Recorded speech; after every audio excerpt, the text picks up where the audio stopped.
Yeah, welcome everyone. So for anyone who's new to these streams, my name is Aaron Baker, and what we do here is we animate live. And so this is we're quite far through this personal project that I've been working on right now, which is called CYBERPHONK, which is a very anime inspired action scene. Um, and I would say, in the last maybe three quarters of blocking out the shot now. It's quite a long, dense one for those who are very familiar with the shot at this point. But the more exciting part for us today is we have another featured guest. So I would like to introduce everyone here to Adam, and yeah, he's also going to be working on his own personal project with us today.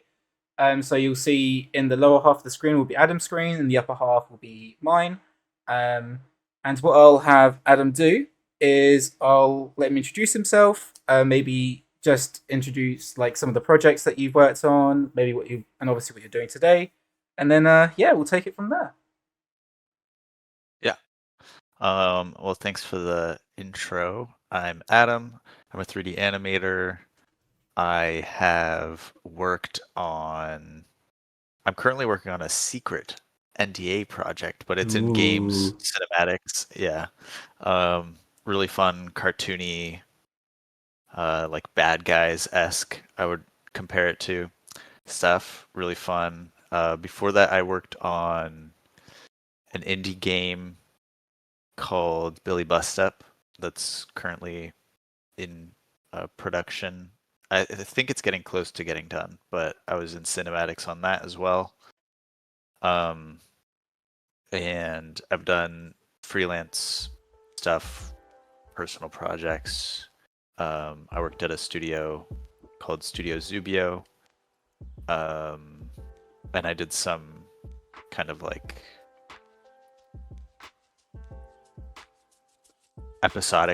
early episodic exploration animation things there. But yeah, I'm relatively early in my career, and right now I'm working on this project, which is the audio is from Epic the Musical. Oh, nice. I don't know if anyone's familiar. Yeah. And I just the idea behind it was I find myself when I find an audio that I like and I want to work with, I find myself leaning a lot into the original idea behind the audio, like just kind of playing it straight. And this was kind of my attempt at recontextualizing the audio, which I could play it. I don't know if you'll be able to hear, but you should be able to hear. Let me just unmute. Yeah, no worries. Yeah. The timing is still getting kind of figured out, but yeah, I'll play this. And I think today maybe I'll just kind of work on the lip sync because that's just blocking. But yeah, I'll play it. I'm not your man. I'm what you want here. I'm what you need here. Just you and me, my love in paradise. Now till the end of time. From here on out, your mind. Very good. Yeah. Thank you. It's a little rough, a little dirty right now, but it'll get there. That's great, man. I can definitely see where, like you say, like building in some lip sync now, and it's funny because I can already tell out the gate that it looks like a similar approach to how I would do lip sync as well. Which I guess we can already start like, diving deep into that stuff. Is like when you do lip sync, what's your general approach? Like, some people, for instance, like to go out the gate and start fleshing in their lip sync and their phonemes as they're blocking. And then some people like leave it to the very, like, one of the last passes they do. So like, what's your kind of mindset when you go into that? For me, I definitely don't like to leave it until the very last thing, even though I see the appeal in doing that and like really getting the body acting and selling all of the nuances in that first, and then like adding lip sync on top. But I like having some strong poses in my blocking to sell the vibes, especially Like if I'm trying to cheat the face to one side, or Yeah. trying to sell like a certain beat, a certain moment. I think the lip sync and the eyes work together Yeah. a lot. So like having just like a face for especially my key poses, like having a full face pass, Yes. um, Yeah, it's very is usually what similar. I like. Yeah, it sounds very similar to what I kind of. This isn't like an official term or anything. It's just something that I coined for myself, which kind of helps me break it down, because I feel like when you're posing a mouth, people automatically think, "Oh, that's related to lip sync or performance or whatever." But I kind of treat it more as like what I refer to as like emotional shapes. So like when you're doing your blocking and you want to make sure that the face works as a collective, that like you want to see appeal from every aspect of the face, including the mouth. But it's almost like selling the emotion or like the performance of the character's state of mind, because it's like you can speak whilst you're smiling, right, or while you're frowning, or while your lips are really pursed, or whatever it might be. So like Yeah, you almost layer the lip sync within the emotion, don't you? yeah, exactly that. Almost all three of my most recent jobs in the industry have been like facial sprite Mm. animations, like 2D faces on a 3D Okay. rig. So that was another thing that I wanted to do. This was because like I haven't been touching facial lip sync on like a real 3D face in a while, so I needed to want to keep those skills sharp Yeah, because absolutely. although I really like playing with 2D face stuff because well, it's quick and also it's fun to like get those really graphic 2D Yeah, shapes of the definitely. face. It's tricky to make 3D mouths appealing and get those shapes really graphic. But when you do get it, it's like really satisfying, especially when you can kind of add all of the nuance as well over the top of it, because you have all the intricacy within the controls. So, yeah, I can definitely see the appeal of going from sprites to moving into this. We also did some sprite stuff way back when, like we had some. I was doing some like Playmobil short film thing before the Playmobil movie, Yeah. but we were using like sprite mouth shapes for that as well. That you kind of like jumped between back and forth. I think they were like rigged sprites. It was kind of weird. Like they were very basic controls, but enough to make them like more narrow, more wide, etc. Um, Okay. So could you can move them around the face and stuff? yes, we could move them Yeah. around, and they were like, I think you still had the ability to like move their jaw a little bit, so you can make the sprite shape wider, but then like you'd have to change to like a tongue sprite or like a teeth sprite, whatever it might be. So it's kind of like a hybrid, I guess. Um, Interesting. yeah, Interesting. at least that's how I remember it being. If it wasn't, I think what it might have been actually, now that I'm thinking about it, is I think you had the ability to like move up and down and scale it, and I was probably cheating the fleshiness with scaling. That's probably what it was. Right. Yeah. I've worked on like three different levels. I won't name which projects are which, but one of them you can only change the sprite. You can't move it. You Right. can't scale it. You can't do Hmm. anything. It's just like so if you want something that's like asymmetry, you might have to request a new shape if that's possible. And Hmm. if not, just like make it work. Um, then I have another one where it was like scaling was good, rotating was good. You can move things around, but then like teeth and tongue, those are just baked into the sprite. You can't really change those. Right. Um, so like that, if you wanted to change the teeth or the tongue, you would need a custom shape. Hmm. And then I had another one that had it was like a layered approach, and you could move everything, Oh scale the wow. teeth, scale the tongue, scale the mouth, all separately, and Nice. like layer them on top of each other. But yeah, it's That's very cool cool. working within like the different limitations. Yeah, like I actually just found it by, and actually this is one of the Oh, I, cool. yeah, I just put it up like from the Plainville stuff. I try and keep this stuff if I can. Um, but this is actually coincidentally has the controls on, so you can see where I'm switching from sprites. But it actually did turn out that these are rigged. So Derek Mitchell reporting in from another successful expedition. So you can see where like some are sprite shapes and others are like rigged mouth, open jaw. And RU's newly fixed. Don't want to screw up any more docking maneuvers now, do we, That's little super buddy? cool. So like some of this stuff we could pose into specific shapes. Hey! And then you can see where I'd like scale some of this stuff in and out. But the spline actually did look not bad. I think I have it somewhere. I don't know if maybe this is the final in the bottom right corner, yeah. Cool. Derek Mitchell likes my game, and I get to meet him soon. Exactly.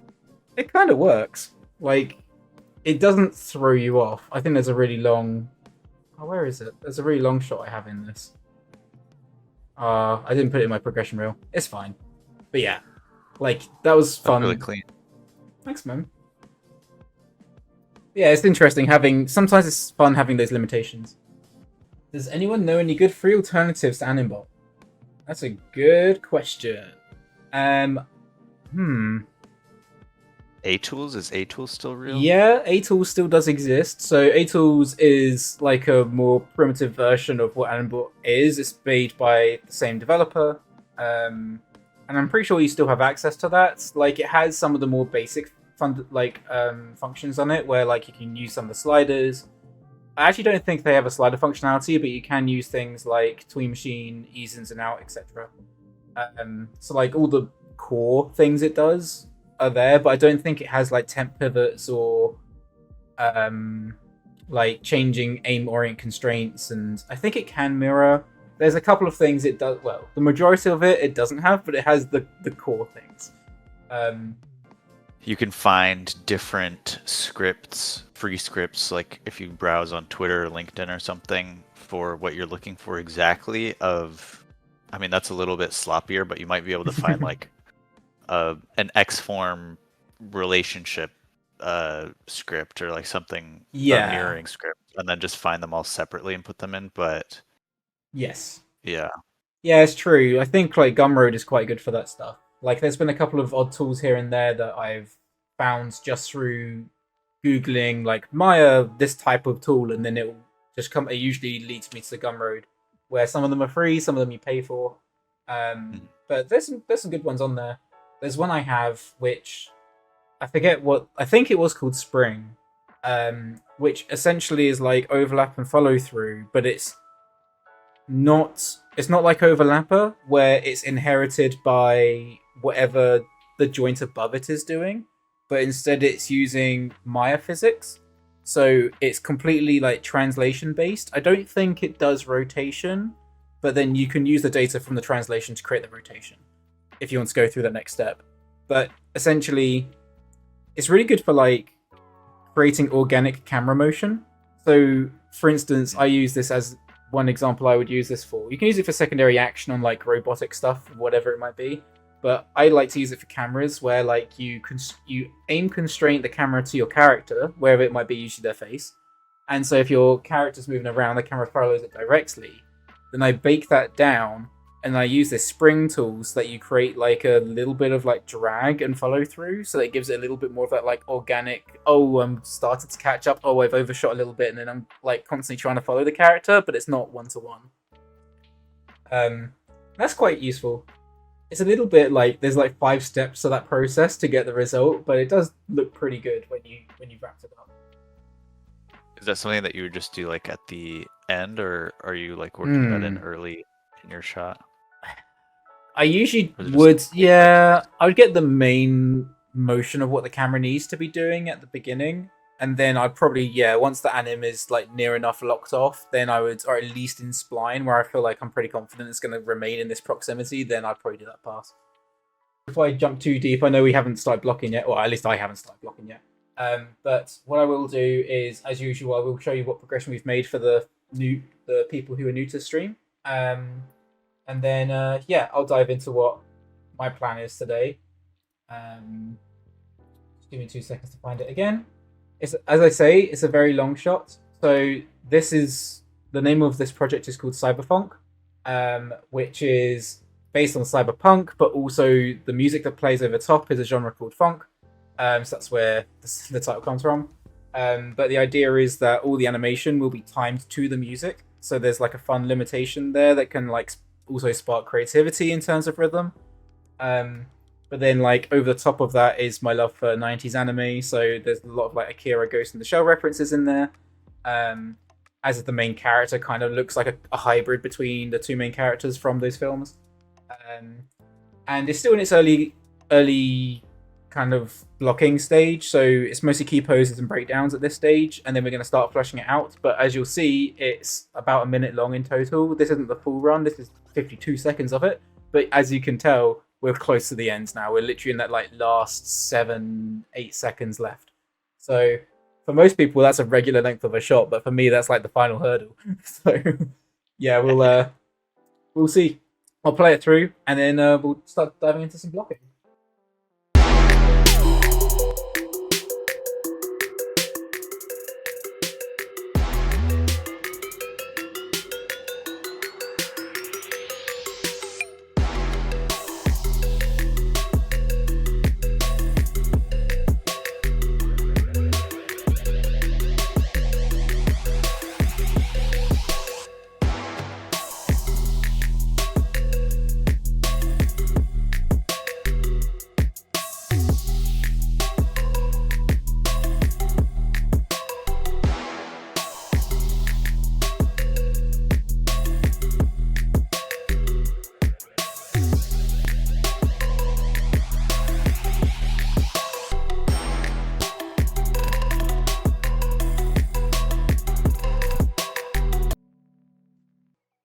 Do you have like an estimate for how many more streams you'll be having to finish Ooh. blocking?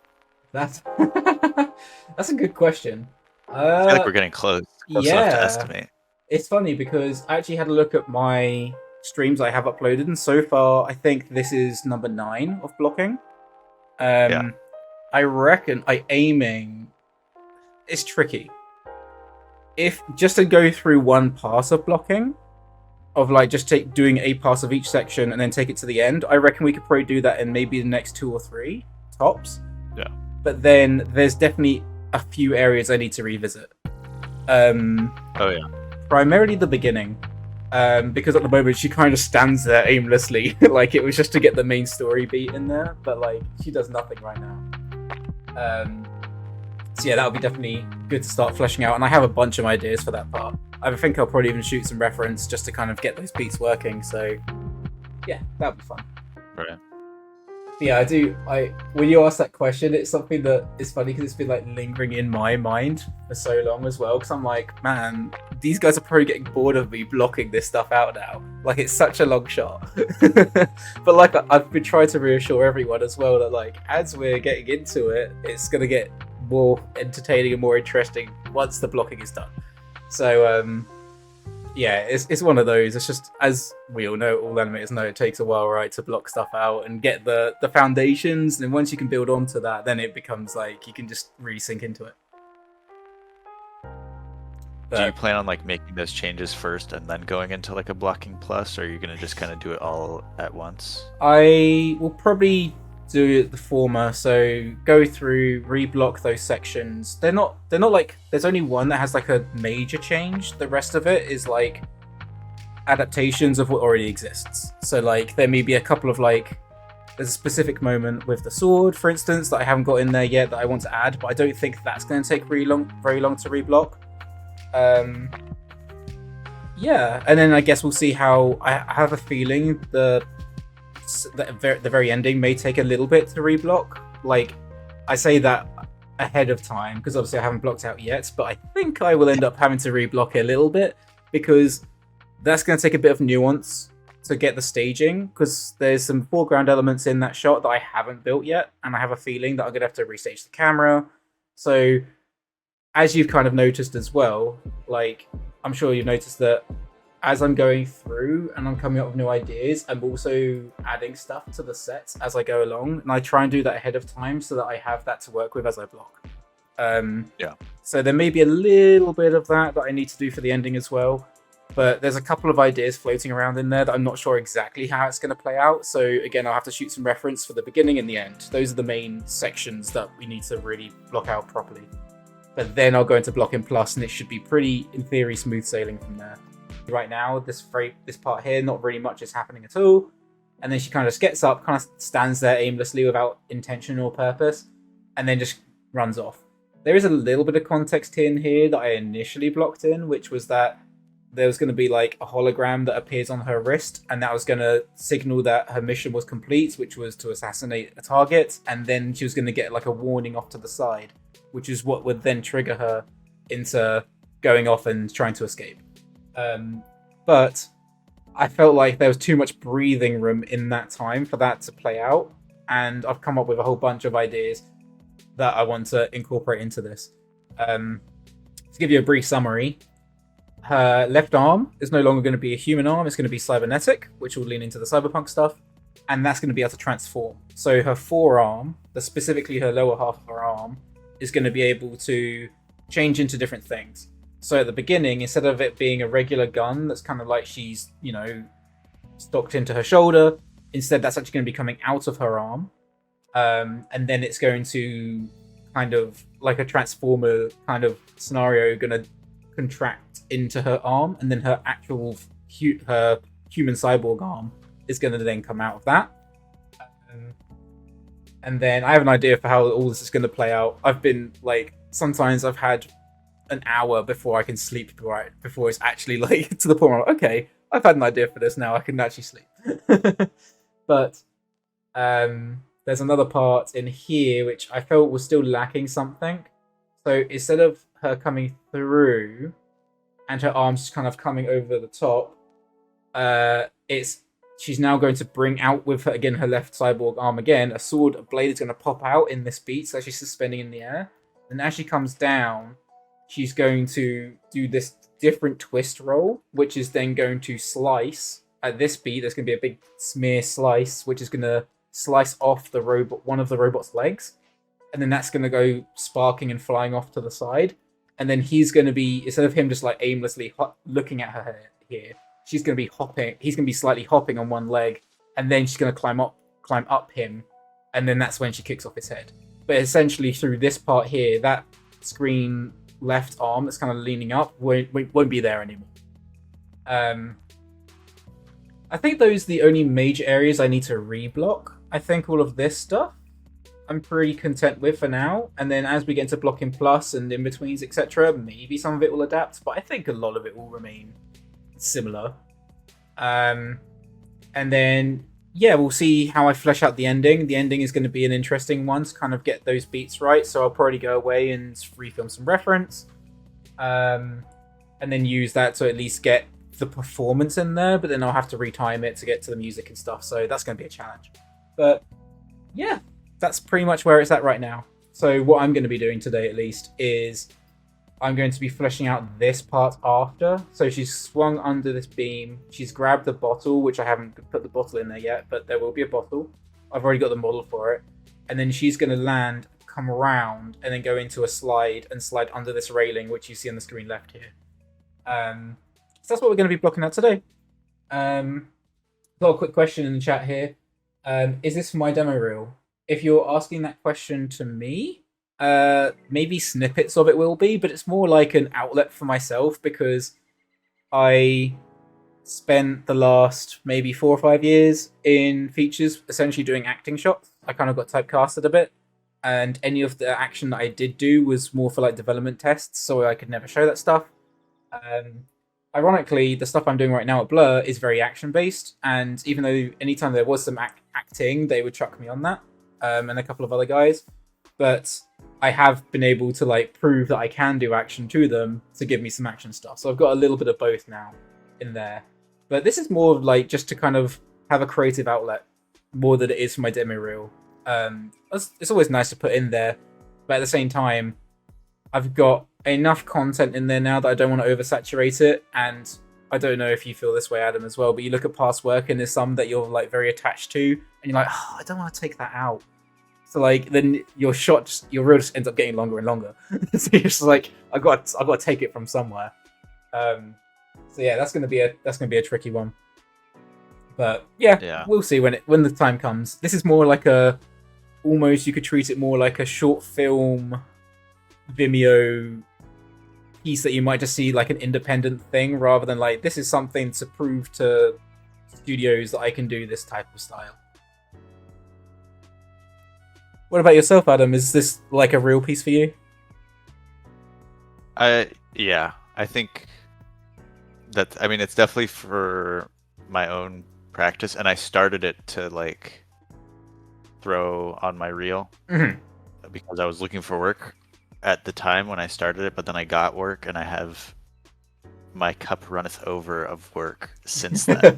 That's why I've been working on this for like a while. I think it's like maybe more than 6 months on and off. Wow. So yeah, but yeah, ideally it would go on my reel, because even though I enjoy the cinematics work and like game work, which has been my last 2 jobs, it's not like where I really envisioned myself Right. being. Mm-hmm. And it's fine, like it's good, I enjoy it, but I do want to, you know, break into the feature industry, or if I am doing game cinematics, I would rather be working on kind of like the more commercial, right, advertisement side instead of the in-game stuff. Gotcha. Just because it's a little bit more high fidelity and yes, you know, that makes sense. It's funny you say that, because when I was, what got me into animation was video games, and I wanted to be like a game developer. When before I even knew that animation was the thing that I wanted to do, I knew that this was like, I liked games, I wanted to work in games, was the general premise. And yeah, we're talking, I don't know, 15 years ago. This is when I was a teenager. I was thinking this. And at the time, games were way more limited. We're talking like Xbox 360 kind of era. And right, obviously in-game cinematics then were very much different to how in-game cinematics are now. And you can definitely get more fidelity now. I would say that gap between what feature film is and in-game is bridging. And there definitely still is some, like, obviously you can tell there is some differences. But I feel like slowly that's becoming less of a, like, you wouldn't be able to distinguish one from another in an ideal scenario. Like the last game I worked on, well, the only game I've worked on, just to be clear, No Rest for the Wicked, we did all of those cinematics were in game, but were for commercial use, if that makes sense. Like they were using all of that stuff one in the same, and people, there's this whole thing about like, oh, but this isn't going to be the final game, as a lot of people would call out. They're like, oh, this looks quite good, this surely isn't in game, but like they were like very much like, no, this is in engine, this is running at real time. And as technology and everything advances, obviously that's going to be easier. Like you're going to probably see higher fidelity, like feature film stuff in real time. So I think where you are now, at least, is probably a good segue. If I was to say anyone who's getting into features or trying to get into features, who maybe is in TV, I found the easier way to get through was actually to go through game cinematics, because there is a high level of fidelity. So, yeah. Well, then I'm on the right track. Yeah, I think you are. Is there like do you have like, obviously I know no one likes to put their eggs in one basket, but like if in an ideal scenario, are there specific studios that you would like aspire to work for in terms of features? Yeah, well, for features specifically, obviously, I think Sony's doing awesome work. I know you have experience there. Yes. Sony, I think DreamWorks, like all the big boys, obviously, but on the smaller spectrum, or not even smaller, but I really, really enjoyed the work that Blur did on the Valorant cinematics when they, I don't think they're doing them anymore, but they did the first like 3. Yes. Yeah, I believe so. Yeah, they were really cool. Those are so sick. And let's see what else. Obviously, Forttage, what they're doing, what they did on Arcane, and like, I think they're continuing to work. They're doing like music videos and other projects with. With Riot. Yeah. With Riot now. Because Because they also Who did else? the Alien, not Alien, the Predator anthology. They did one of those. Fortiche. Oh, They did the Predator. They did the Samurai one. I don't know if right. you've seen it, but that was. I haven't watched it yet. It's on You my should. list. They're really good. They are really good. I think Third Floor did one. I know Fortiche did Oh, one. Third Floor. What's up Yeah. with Third Floor? I saw something from them like maybe I must have been in school still, so like 5, 6 years ago, however long that was. Yeah. You probably remember it was like a little short on YouTube, very like colorful, weird. It's like airships, maybe something happening. Okay. I don't know. And I've never seen anything else from them. Actually, wait, what are they working on? I have to remember. The Third Floor. Right, they did the Predator thing. Yeah. So is that's an anthology? Yeah, there are 3. They all have similar styles, but they're different studios. They're all like different eras of time, and then they like I won't obviously explain how, but they all come together at the end. But it's a feature, right? Or is it several episodes? It's several. It's a film, I believe. I'm trying to think of the format. I believe it is a film. They have like chapters, so it's kind of Yeah. split up into like here is this one, and this one's called Arrow, and then this one's called Sword, but it all runs one from the next. Yeah. Oh, they do such good work. Kind of like what they did with the Animatrix. It's kind of like that. Right. But yeah, they're all really good. Like some of the action, it's obviously like just very much action based. It's Predator, right? Like there's not going to be much like. I guess there is some lore. There's probably someone out here that's going to call me out. But like, as far as my understanding is, there's not like crazy deep lore in Predator. Like the general, at least on the surface level, the stuff that you see commercial that's like not comics or anything, like the stuff that they do for films, seems relatively like there's a simple premise. Like predators get sent down to a different world, and they're there to challenge themselves on like who they can kill out next, kind of thing, and take over a different like race. And this anthology does a similar thing, I would say. Like it's not expanding on any deep lore, but it's cool to watch. Gotcha. It's funny because I actually thought that Fortiche did one of the other chapters, and then I came out of it thinking, oh, that's funny. I thought I'd enjoy the Fortiche one the most.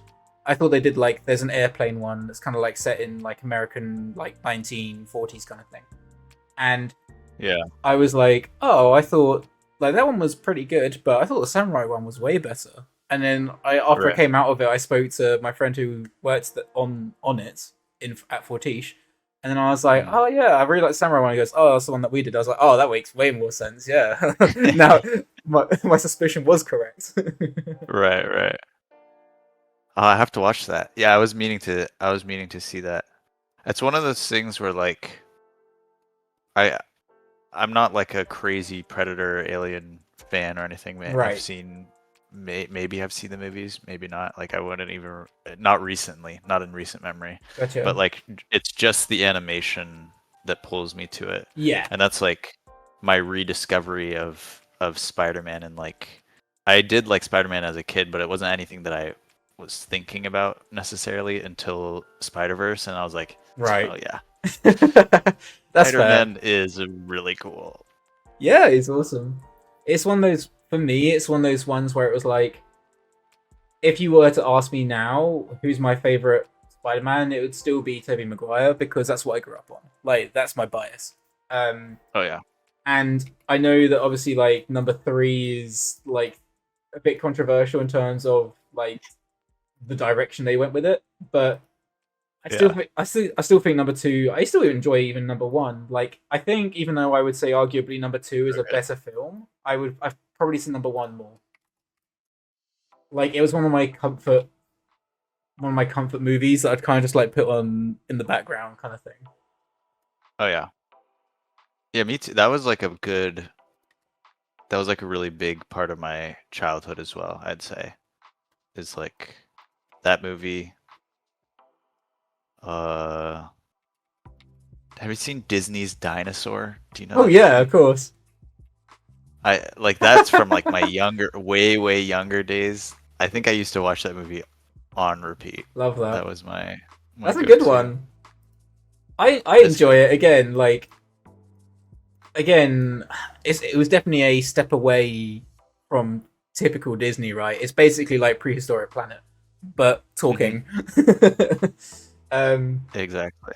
But yeah, I remember really enjoying it. It's actually funny you mentioned that because the stuff that we're doing at Blur right now, obviously I can't be too descriptive, but it did lead me to go back to like we needed a reference of a T-Rex like thing running.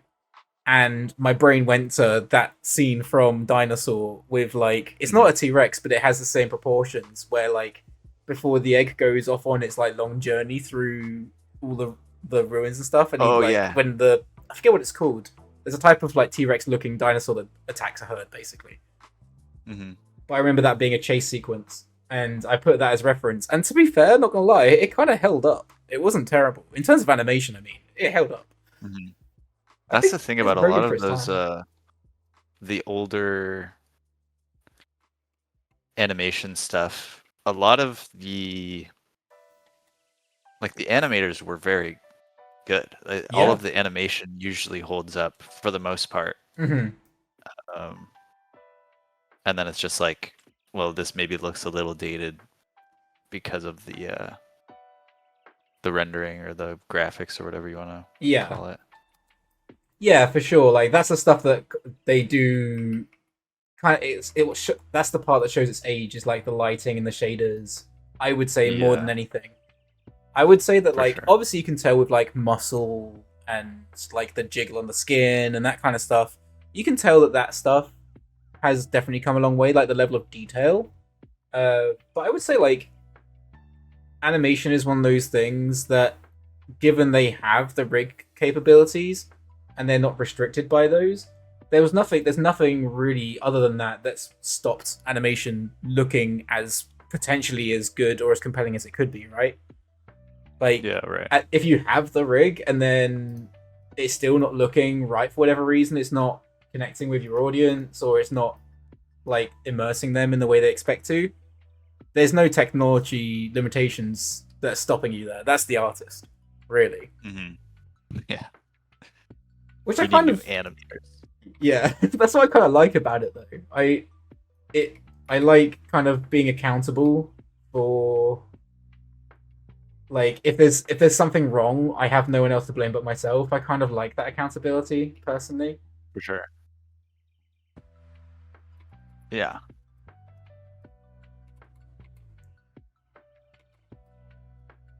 I'm trying I to think I agree with decide that. here how I want to hold. Like she's just swiped this bottle from this guy's arm. I want it to feel like she's just grabbed this. I want to make it so you can still read the bottle. That's the thing I'm struggling with now. I'm thinking I might just like drag the arm so it has its own negative space. Oh yeah. You actually touched on something earlier that I found interesting, which is you were saying how like obviously you were listening to the music from the audio you've picked, and that kind of inspired something. Do you struggle with disassociating from the original material when you're coming up with your own idea? Yeah. Yeah. That's like, I think one of the most difficult things for me in like the artistic space in general is coming up with ideas, and it's something that I'm trying to like work on and play with. But specifically when it comes to using an audio, like the last piece that I did, the last personal piece I did was Yeah, I think you chucked it in like the promotional thing where it's like the guy walking, the vampire guy. Yes. And that was like playing it exactly to the vibes of Right. what you would what you hear in the audio. It's like a creepy guy saying creepy things, being creepy. Right. But that wasn't based on a vampire, was it? For instance, like you set up I the don't think so. theme. There's no Yeah. performance choices that are inspired by the original material, maybe. Yeah, maybe it's from a D&D campaign thing. Okay. And That's cool. so I did have like the reference of the guy.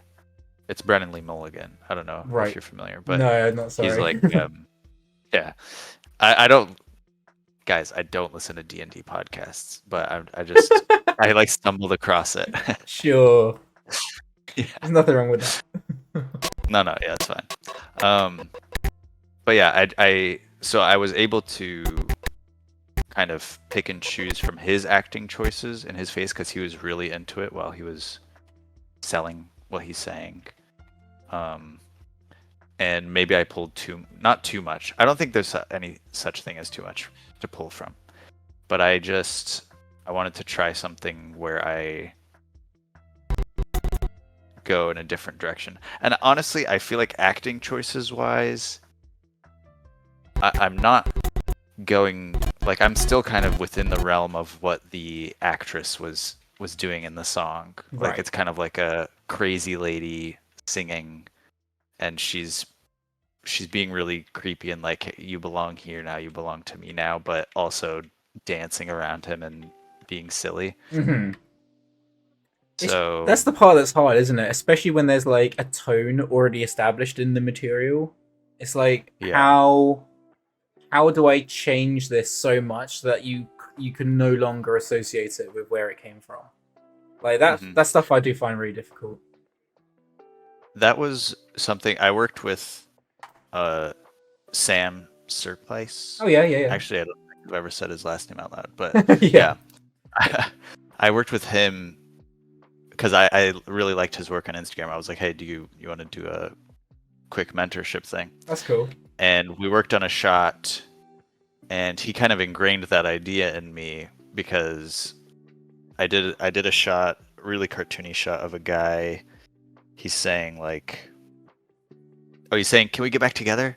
And there's a girl saying no. Mm-hmm. And then he goes, and then he like screams in sorrow, and then he says, please. And then she says no, and then he screams in sorrow again, and like it's like super over the top. And my first blocking pass of that was really straight, like he's begging. He says please. Right. He goes into like a begging thing, and then he screams in sorrow. But what we ended up doing, and what Sam helped me like play around with, was being like he's like threatening on the first please. Like he like puts his fist on the glass and he like is like glaring at her, and then when she says no, he screams, and then he goes into like, on the second please, he presses his bum up against the glass and like does like a really flirty like a kissy face almost thing. And that was one of the first times where I was like, oh, I get it now. It's clicking for me. Like you can, even though he sounds like he's begging in the audio, I feel like it works as like subtext almost. Right. Instead of playing to it directly, we went a little. That's really cool. Off the rails. Yeah, that's awesome. Yeah. That also, the way you're describing that, I know Sam quite well, so like I could already see him suggesting something like that. It's very much his humor. Mm-hmm. That's really cool. It is really hard to just step away from the original material for sure. And I've actually noticed this. I don't know if it's a blessing in disguise, to be honest, because what I mean by this is I was working on a different personal piece a while ago. I wasn't streaming at this point, and I remember it was from the film About Time. Oh yeah. And it was quite a long piece, and I slightly changed. I changed the performance choices. Like I went with, this is when I was working at Jellyfish, and there was another animator, Catherine Heller, really good animator, and she was also very good at acting. Oh, she is very good at acting. It may sound like she's not here. She is very good at acting, and basically I asked her. I was like, "Hey, do you mind coming around and helping me like film some reference for this?" And yeah, she came up with some really cool choices.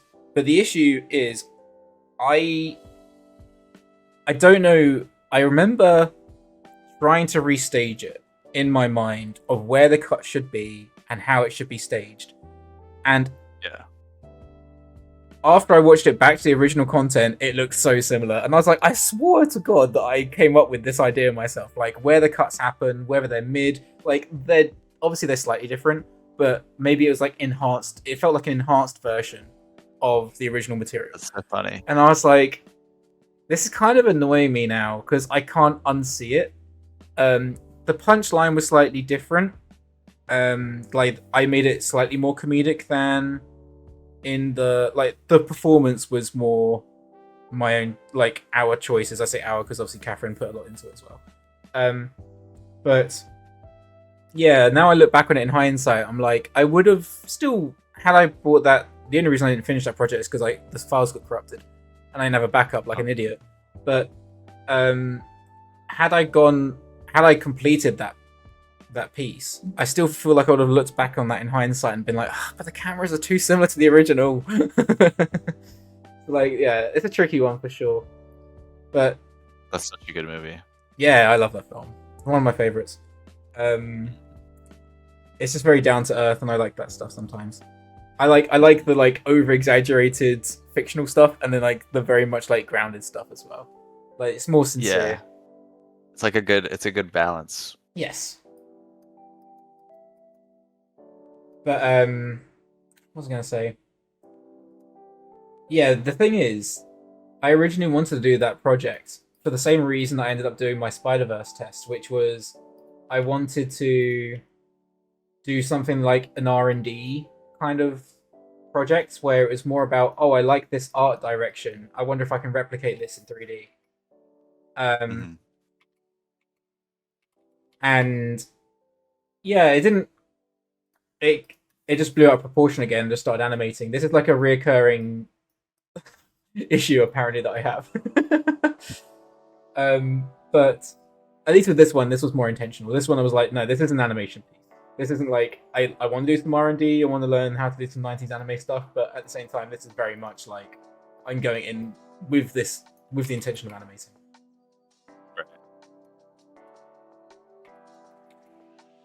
You said you had a background in like watercolor, right? Or like painting? Yeah. It's when I say, I guess background might not be the best term, only because it's something that I'm like trying to learn to do in my spare time. Like, it's still very much early, like me practicing. If we were putting this in animation terms, I'm probably like entry level straight junior when it comes to watercolor painting. Okay. But it's something that I enjoy doing on the side that's like a therapeutic thing, and again, there's a whole lot of animation projects associated with that I still intend to do at some point down the line. There's only so many like so much bandwidth in one's brain to like do all this stuff. But yeah, I definitely do want to like continue to do that one. I've got it on the side, like it's always a reminder lingering over me. Like, in my office, I've got my watercolor board and I've got the paintings, and I think it's one of those things that I know is going to take a lot of time to like really sink into, because I want to do 2D animation over the top of it, and that's going to take some time.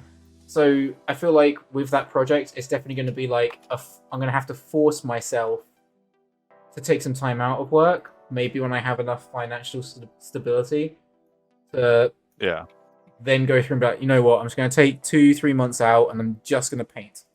And I'm just going to learn to do 2D. I'll buy TV paint and I'll just crack on with it. Because I know that if I didn't have those 8 hours a day doing professional animation work, that I would just do it. Because I'd get bored otherwise. Or likewise, I'd be doing this more like full time. Yeah. You gotta have that balance somewhere.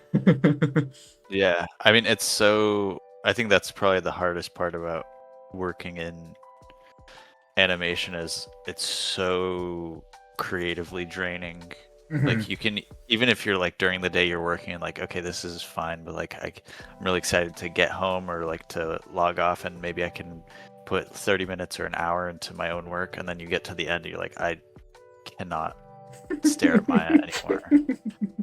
Yeah, I feel that. For me, even just doing this on the side, from my perspective, is an accomplishment. Like, just having the stream as something that's holding me accountable to continue animating outside of work is something that's like, I'm just glad I'm doing that. But I can definitely relate to you there. Yeah, I think that this is really helpful for, at least for me. It like, I mean, especially because I'm actually on the stream right now. But before that, it was like, okay, Aaron's gonna stream animating right now for like an hour or two or however long it usually is.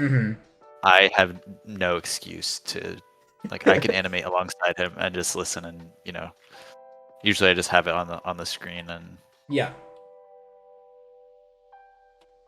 animate away. I am very glad that when I opened Studio Library, so I my Studio Library, because we all work on local machine to work, we have Studio Library for work folder, and then I have one for my personal. But as I'm jumping between the two, it doesn't like switch automatically. So sometimes when I load it up, I'm like, please don't be on something NDA right now. And it luckily That's what happened. The same thing happened to me at the beginning of the stream, and I had like a hot flash. I was like, oh no, did I just leak? But it was, I guess I had already used it earlier today on the personal project, and it was fine. I was very lucky that I was in my temp folder, which just has blank. In my temp, I don't bother capturing thumbnails. I'm just like, yeah, I know what it's called. I'll just name it and then ignore the thumbnail. So I should probably just do that from now on. I don't need thumbnails in my Studio Library. I know what it is. There you go.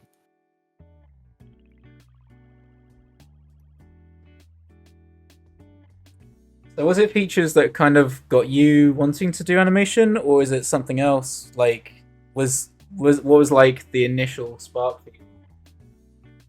I think it's kind of one of those things, like throughout your life, there's a bunch of different things. Because at first, when I was really young, it wasn't like I was particularly inspired by anything, but I would just like drawing and then like making flip books. And then from there, in like middle school and high school, I got into Lego stop motion. That's cool. Nice. The classic, right? right? So, and that was maybe inspired more by like YouTube animation, things I had seen on YouTube, right? Yeah. And then, you know, that went like stop motion, then some clay stuff, and then Flash. I was doing Flash animation. Right. And then really like janky, not bad stuff, obviously. Yeah.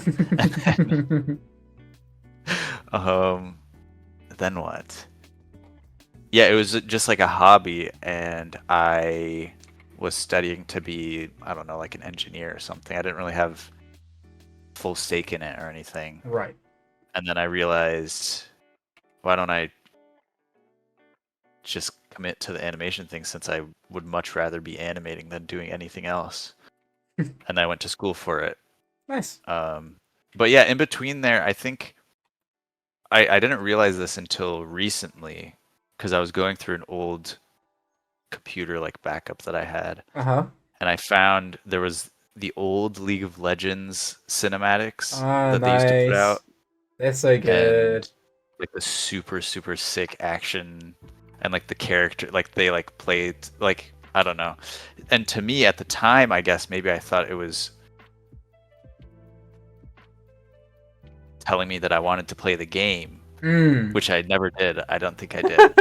But I had saved them, and I think I was thinking to myself, like, how can I make something like this with the Flash animation that I'm doing right now? And I couldn't, obviously. It's like 3D stuff. But like, maybe I think I made like some stick figures like shooting lasers at each other, and maybe that's kind of how it came through. But yeah, I didn't realize until looking back that I guess video game cinematics were always something that kind of inspired me and were Mhm. like a driving factor behind me wanting to do animation. Was there any like of those cinematics that really like you felt were really cool, like ones that stood out to you? There's one, I don't know what it's called, but yeah, so I don't know how I'm gonna explain it, but there's like Do you remember the characters that were involved?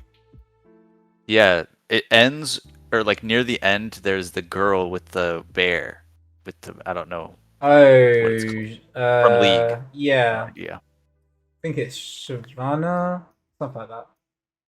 Yeah, maybe. And like there's like a guy with like a dragon sword or dragon arm thing. Yeah, hold I on. don't think any of the arcane characters. No, yeah, it wasn't Shyvana. I forget what her name is. It begins with an S. It's like Swan or something. I know who you're talking about. It's like in the Frost, right? Or like she's a Yeah, frosty character. something like that. That's a cool one. Um, I think yeah, the one that I it always was really remember was it was Twisted Fate and Fiddlesticks. So Fiddlesticks like the crow scarecrow guy, and then like the guy throwing the cards. The cards? Yeah. Yes. That was the other one I was gonna say. The cards and the Fiddlesticks one. That one is So good. so peak. So good. It holds up. I watched it again recently. Oh, really? Because I found it on my old computer, but Yeah. That is good stuff. I think actually by coincidence that was Blur that did that one. If I'm not mistaken. I think Blur did that Fiddlesticks one. I would not be surprised. No. But that's the stuff that's crazy to me is like I would say modern Blur are more associated with things like Love, Death and Robots and like obviously Secret Level now, which is much more, for lack of a better term, it's more leaning towards like grounded motion capture realism. But then obviously you look back at their roots, some of it, I mean, they have a mix. But like, oh, what was it? There was that thing they were going to do like a feature. Oh, is it called like it's not the Goonies. Is it the Goonies? I forget what it's called. Oh, I know what you're talking about. It's like the zombie in the bar kind of thing. But that was obviously very caricatured. And so like it's fun that they have that mix. Yeah. But for a while, Blur have kind of been, I would say, have been associated less with that stuff. So it's kind of nice that we've come back in and we're kind of bringing that back to the studio a little bit more. Because the stuff that we've been doing, like they've been showing to the US side, and they're like, "Oh, this is so cool that what these guys are doing," and it's just very different to what they're doing in the US side. So it's nice. The Goon. Yeah, I was like that's Goonies. Cool. I know it's not Goonies because I know that's a different film, but it sounded like that in my head. Yeah, I think maybe we talked about this vaguely, like over text at some point, but like mocap stuff, like there's a place for it, obviously, and it's, I guess sometimes it's more feasible than keyframe projects, or I don't know. There's some kind of logistics behind it that it's like, okay, we're doing this for a reason.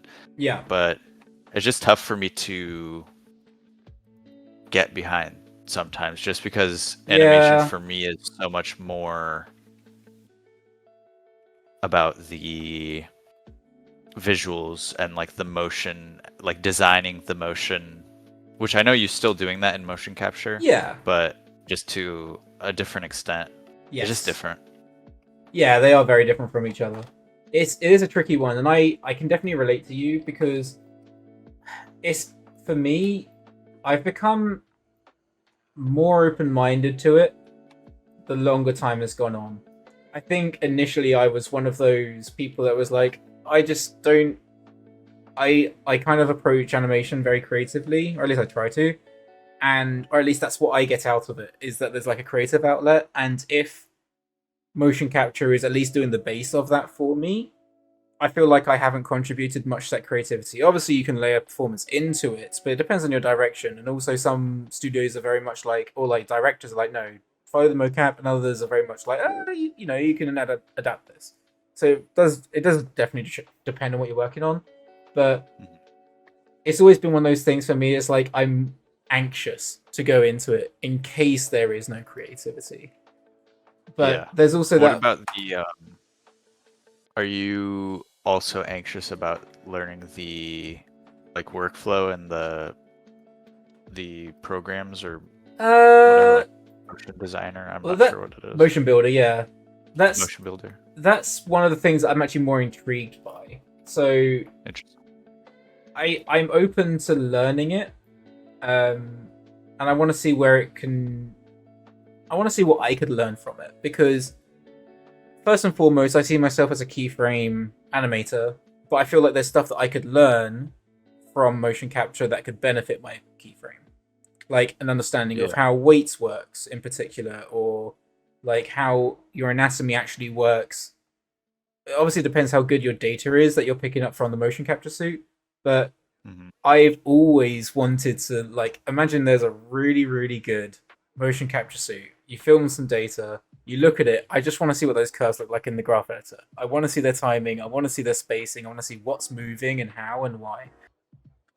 In the past, I've always very much been like trying to ingrain into students, learn your anatomy first, learn your weight, and then you can push it and exaggerate, because you need those fundamentals to ground yourself.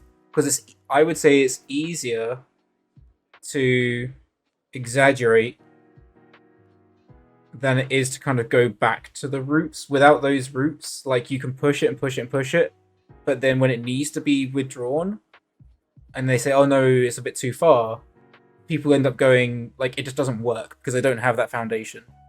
So I always try and ingrain the foundation first and then push it, which I think, at least for me, that's always worked better. So that's what I'm always to say, that I want to kind of like, I want to reassure myself that I have that foundation by looking at motion capture data. I think that makes sense. It's very similar. I do like some coaching for high school students working on their art school portfolios. That's cool. On the weekends. Uh-huh. And like, I think it's something like, you went to school for animation, right? Yeah, I went to university. Yeah. So like, maybe it's different for you, but a lot of the things that they'll kind of tell you is work with like doing action analysis type of gestures, drawings, capturing like ideas, rhythms, forms, and then like maybe later you work into anatomy and things like that. I think it's very similar, where it's like you need to build the skill of capturing things in a like real manner, and then you work on the skill of, you know, building that gesture to exaggerate it, or in animation, like taking timings and weights and movements and making them more complex, or breaking them up and making them more interesting, things like that. I think it's important to get those basics in. Yes, our education was kind of a strange one. I'm sure a lot of people who study with me would advocate for it as well. And what I mean by that is, we were kind of taught the foundations, but in a very primitive, like, basic way. And then we were kind of, I would say to an extent, left to our devices to figure it out. And what I mean by that is, like, they would give us good criticism. They had the eye to tell you why it was wrong, but they couldn't tell you how to fix it. And so you were kind of left there being like, for instance, like workflow, that wasn't even really a word that was even, I don't even think they even discussed workflow with us. Like, they didn't show us what options there were. They showed us, like, here's a graph editor, here's how to spline, here's how to keep it in steps. There you go. And you kind of like, there was no structure. And Like, obviously they say like, here's a key pose, like here's how to pose Yeah. stuff, but I don't think the word breakdown was ever used. Obviously they use the word anticipation because it's in the 12 principles, but Right. again, I don't know. There was a disconnect for me, and I felt like we were kind of just struggling to figure out what we should be doing. At least that's how I felt. Yeah. But now it's really ingrained. Maybe that was their Hopefully. whole their whole plan was to leave you to your devices so that you can find something that works for you. They just gaslit me. Hmm. You'll figure it out. Yeah. You got it. We also have a comment that says the yellow crown reminds them of the RuneScape party hat for some reason. Oh yeah. I haven't played RuneScape enough to know, but I was a big RuneScape player, but my parents wouldn't allow. My parents didn't like accommodate the whole idea of subscription-based stuff. This is like obviously before Netflix or anything like that. So yeah, they were very much like paying monthly for a game. We're not doing that. You can play for free. yeah. So yeah, all my friends would be members, and I'd have to play the like basic RuneScape. Dang. And then my friends sympathized for me so much that for my birthday, they all paid for like 3 months subscription of World of Warcraft so that I could play with them. Because I would still play for free. And then they'd be like, come on, play with us. Like, I can't, my parents won't pay for it. And then they're just like, fine, we'll all chip in. Which is nice. It was cool. And then obviously I was addicted to it for that period of time, and then I couldn't afford it anymore, so I stopped playing again. Hey. Maybe that was for the best. It probably was. It's a blessing in disguise. Power Rangers stuff. I don't know. Did you ever watch the old movies? Yeah, I think so. I have like a fever dream or like a vague memory of one of the I don't remember if they're like movies or shorts or episodes, but like they get shrunk down and put into a popcorn bucket, and they're like it's like full of butter. I Really do weird. not remember this. Sounds funny though. Crazy stuff. I was kind of like ingrained. Well, I recently discovered that my childhood was slightly a lie, in that when I was a huge Power Rangers fan as a kid, and then I didn't realize only until recently, it just came up on Instagram or whatever it was, that I knew that Power Rangers was originally Japanese and it had a different name. I forget what it was called. And I know that there was then like an American adaptation of it. What I didn't know, which you probably already knew this, is everyone here is going to be like, how do you not know that, Aaron? But I was not aware that anytime it went to the like Megazord fights, that was original footage of the Japanese stuff.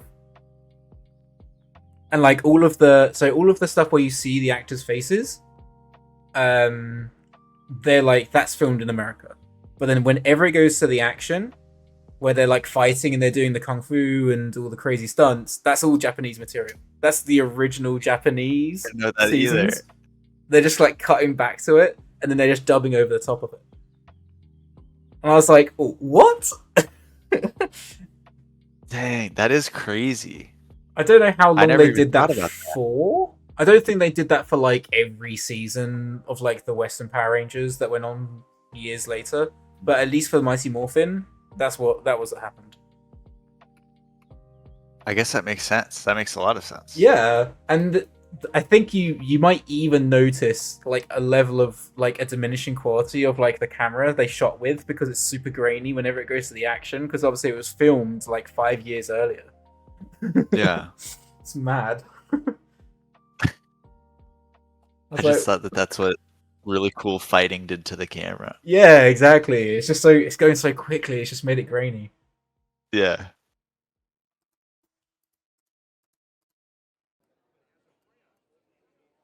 I also got distracted by this arm, and I've been tracking it in screen space and not doing lip sync this whole time. That's the nature of stuff, though. Like when you see it, you just got to do it in the moment. Otherwise, you'll just lose track of it, right? Oh yeah, yeah, and it's like sometimes I guess it's easier to do when I've kind of put aside time and I'm, talking to you about animation and I'm really like in the vibe, but sometimes it feels like such a small picture thing that it's like, okay, I can work on that later when I'm polishing. Like now I need to focus on the more big picture things. Right. But it's nice to get lost in the weeds a little bit here. Definitely.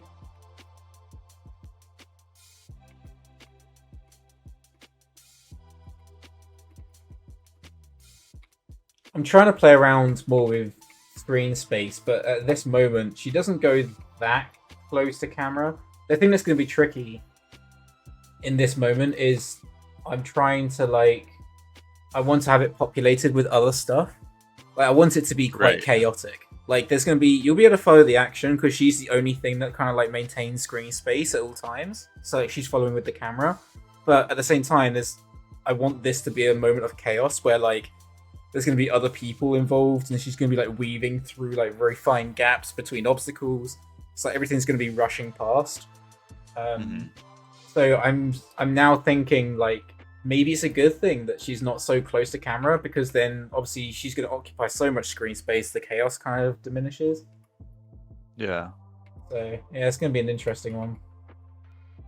I feel like there's something in my head, like I get the idea that you're going for, and I've seen something like it, but I just can't seem to think of what it is. But or maybe you've just explained it so well over the last few streams of like the guys cheersing and they're like celebrating that like. There must be. Oh. I'm sure I've taken it from somewhere subconsciously. Maybe it's like a Ratatouille. Maybe it's like Ratatouille when he's like running through all the different apartments. When he first realizes he's in France, something like that, maybe. Oh, maybe. Maybe not actually. I know that there's definitely like in terms of tone and pacing, there's definitely like a Baby Driver inspiration. Oh yeah. Like there's that scene. There's lots of loads of great moments in which you could maybe associate with this, in terms of the concepts, because obviously it's the whole of Baby Driver is basically about music and synchronizing actions to music. But specifically, the scene near the end of the movie when all hell breaks loose, like they do their second heist. Sorry, this is spoilers for anyone who hasn't seen it. If you haven't, go watch it. It's amazing. But there's a moment where after the second heist and it goes wrong, and then he's trying to escape the police, and they're like chasing him through a mall, and then he runs outside, he's doing a bit of parkour across like some residential area.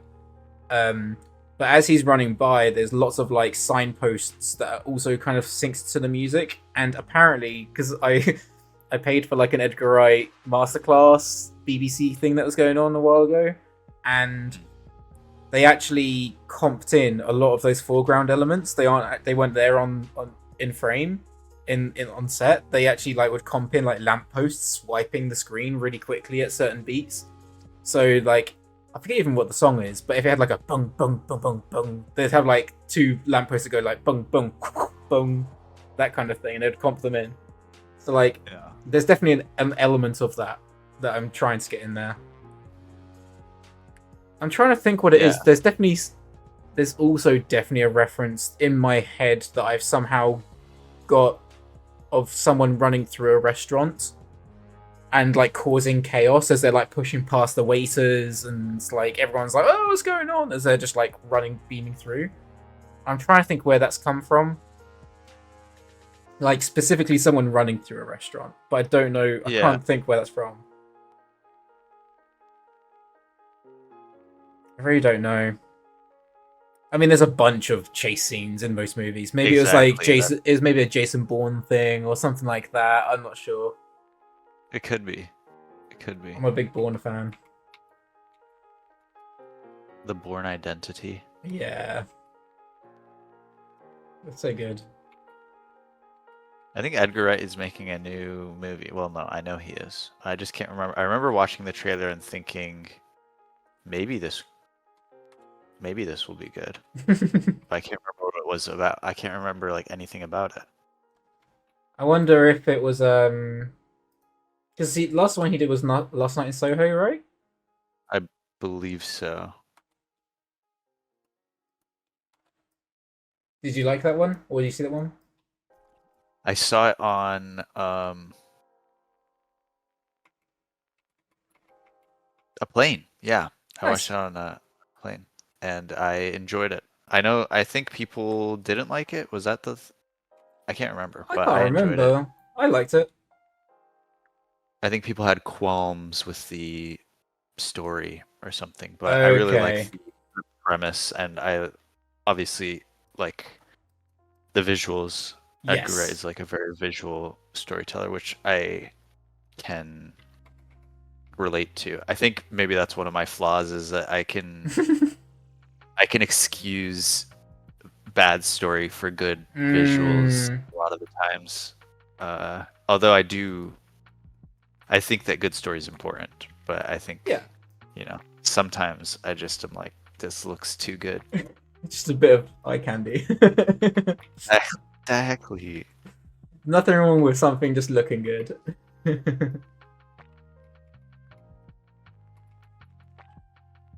Did you like it last night? Yeah, I did. I went through this. I kind of like films that try to have I'm trying to think of the right word. They have like an agenda on how like fashion is perceived and like how it exploits people. Yeah. Because there's a few out there. There was like, I think it's my tattooist who we had this really long conversation about. It's not necessarily fashion, but like those things that like certain industries exploit people. So like for instance, Black Swan just came to mind, right? Right. Yeah. But then you've got like, there's one called Neon Demon, which is quite interesting. Trying to think, there's another one. I mean, there was The Substance. I know that obviously that's more body horror, but the I love that movie so underlying, much. yeah, right? It's so good. So like, but I really like those types of films. So Last Night in Soho kind of came under that category for me, and I really liked that it was Edgar Wright that was like doing his own take on it. So that was already like a big attraction for me. Right. Yeah. Yeah. But no, I enjoyed it. I wouldn't say it's his best piece, but I definitely enjoyed it. For sure.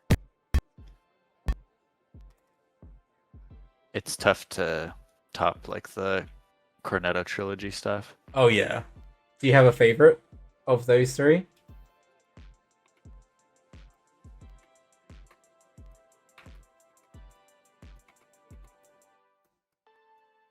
Oh, that's tough. I was like, he's either muted himself or he's really, really thinking about this. Do you have a favorite? Probably Hot Fuzz. I would say. Yeah. I think it's not the normally my bias. I have a bias towards whatever I saw first, but actually in this case that wasn't the case. But yeah, I don't know. I do really like Shaun of the Dead. Don't get me wrong. I think it's a toss up for me between Shaun of the Dead and yeah. Hot Fuzz. It is hard. I think those two are stronger. Yeah. Than or I not necessarily, but I really enjoy them. Gosh, I need to watch those. It's been a while.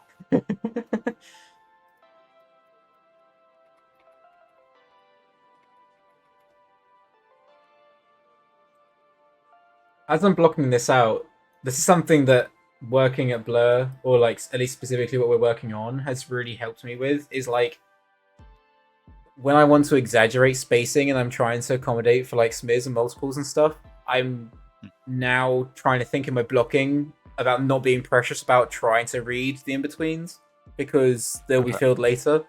And so Mhm. trying to like snap from one side to the other in this case, where like the foot is going from like screen left all the way to screen right, screen left, like super quick.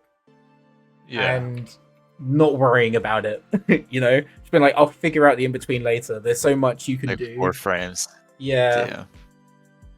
I mean, it will probably end up being tighter when I start in-betweening it. I'll make it really punchy. Mhm. Are you planning on doing that with like geo or drawovers, or do you have a plan for that? That's a Because I saw that you were good scaling question. things already. Yeah. I think it's going to be a combination. I think if it's too complex to draw, I'll probably end up using duplicates and then like using lattice to like warp it. But then I'll probably like obviously speed lines and stuff. I'll most likely just draw it. Yeah. Like that's kind of the part of this project that I'm looking forward to as well. Is like I want to learn grease pencil. Like it's all going to be chucked over into Blender and stuff. So trying to figure out this is what kind of keeps me up. Before, like there are certain parts of my brain where okay, I'm going to wind down, I'm going to go to bed, and I'd have had some time between where I'm not thinking about animation, but before I go to sleep, sometimes I just get caught in my head. And when I do get into the project, whenever I start thinking about this project, I can't sleep for like another hour until I've figured out some like pipeline stuff. Because it's such a complex. There's so many elements of this that require different workflows. So like that's a whole thing. It's like okay, how much of this am I going to do 2D? How much of it am I going to do 3D? How am I going to think about the shading for it? How am I going to think about how lighting works? And there's not one blanket statement for the entire piece. It's like this section is going to have to be approached this way, but then this section is going to have to be lit a different way. So yeah, that's going to be a definite challenge, but that's kind of why I like it. It's just something that I can just chip away at, and eventually it will be done, and then I'll be like, hey, and it's probably not going to get like I don't know what kind of reception it's going to receive, but I have a feeling it's already going to be anticlimactic. I feel like people are just going to be like, yeah, that was cool. Just carry on. But to me, I'm like, this is a massive sense of achievement. So that's what matters. It's more it's a personal endeavor than it is a public one. I think that makes sense.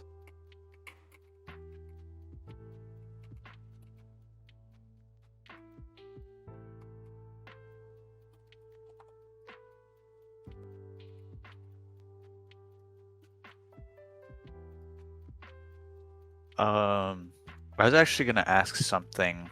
Mm-hmm. When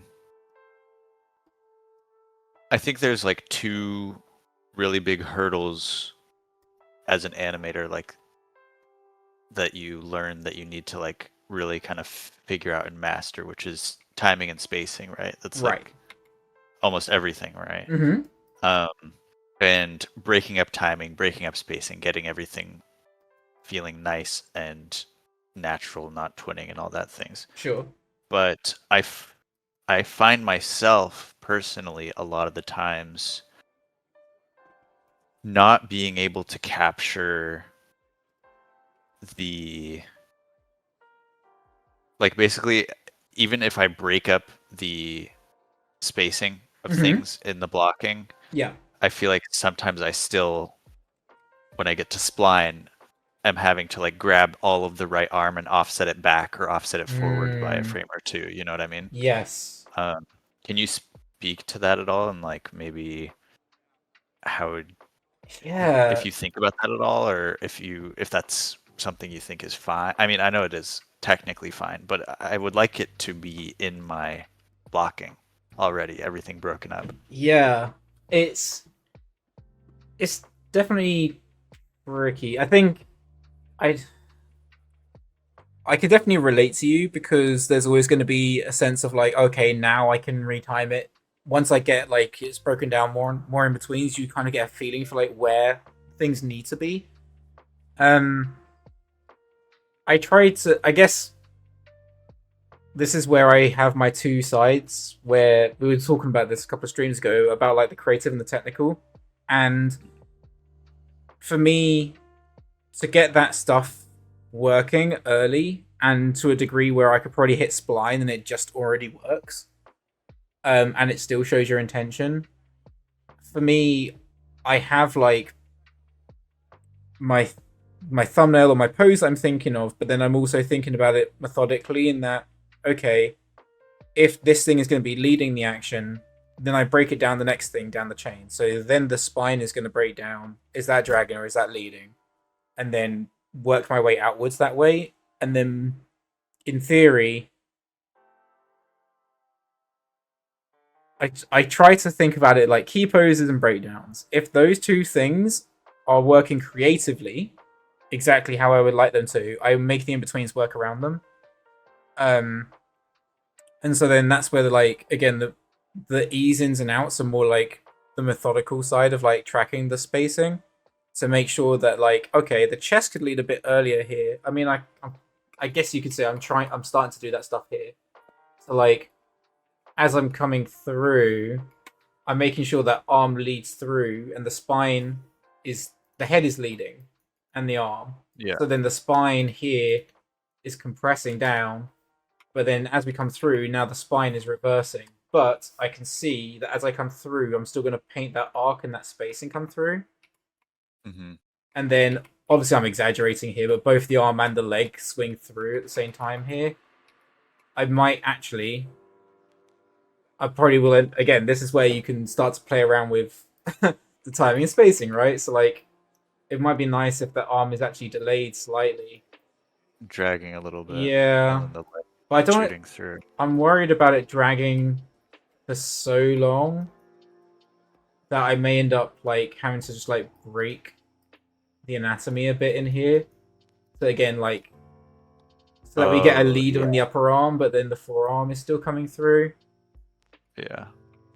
Because I still want to get that snap reaction to the wrist as it comes through. So there'll obviously be an in-between in here that I haven't added yet, where you'll see it arc round. Mm-hmm.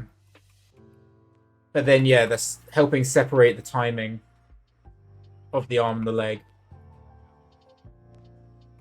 But yeah, it is really difficult.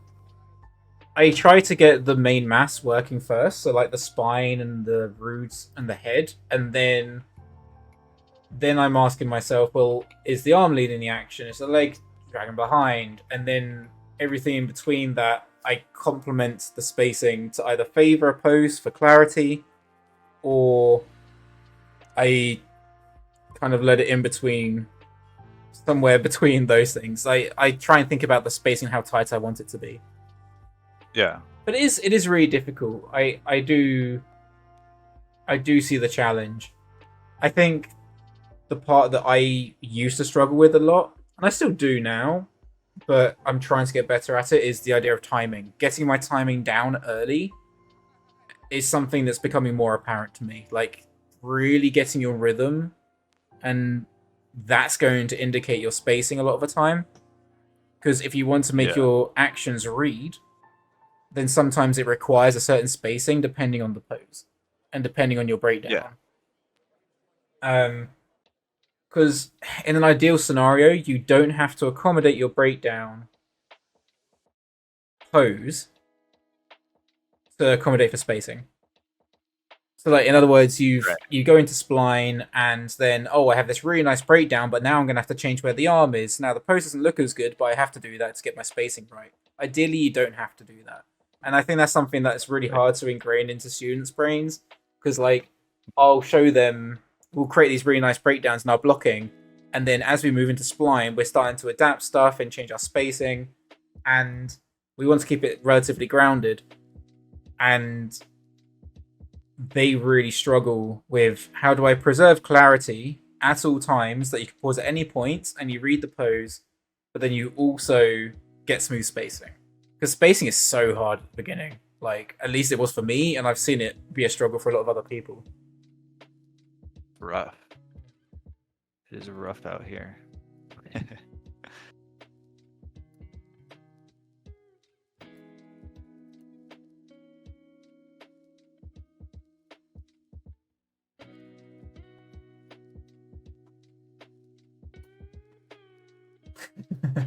Yeah, there's some good comments here. I'm just, again, I'm following back here.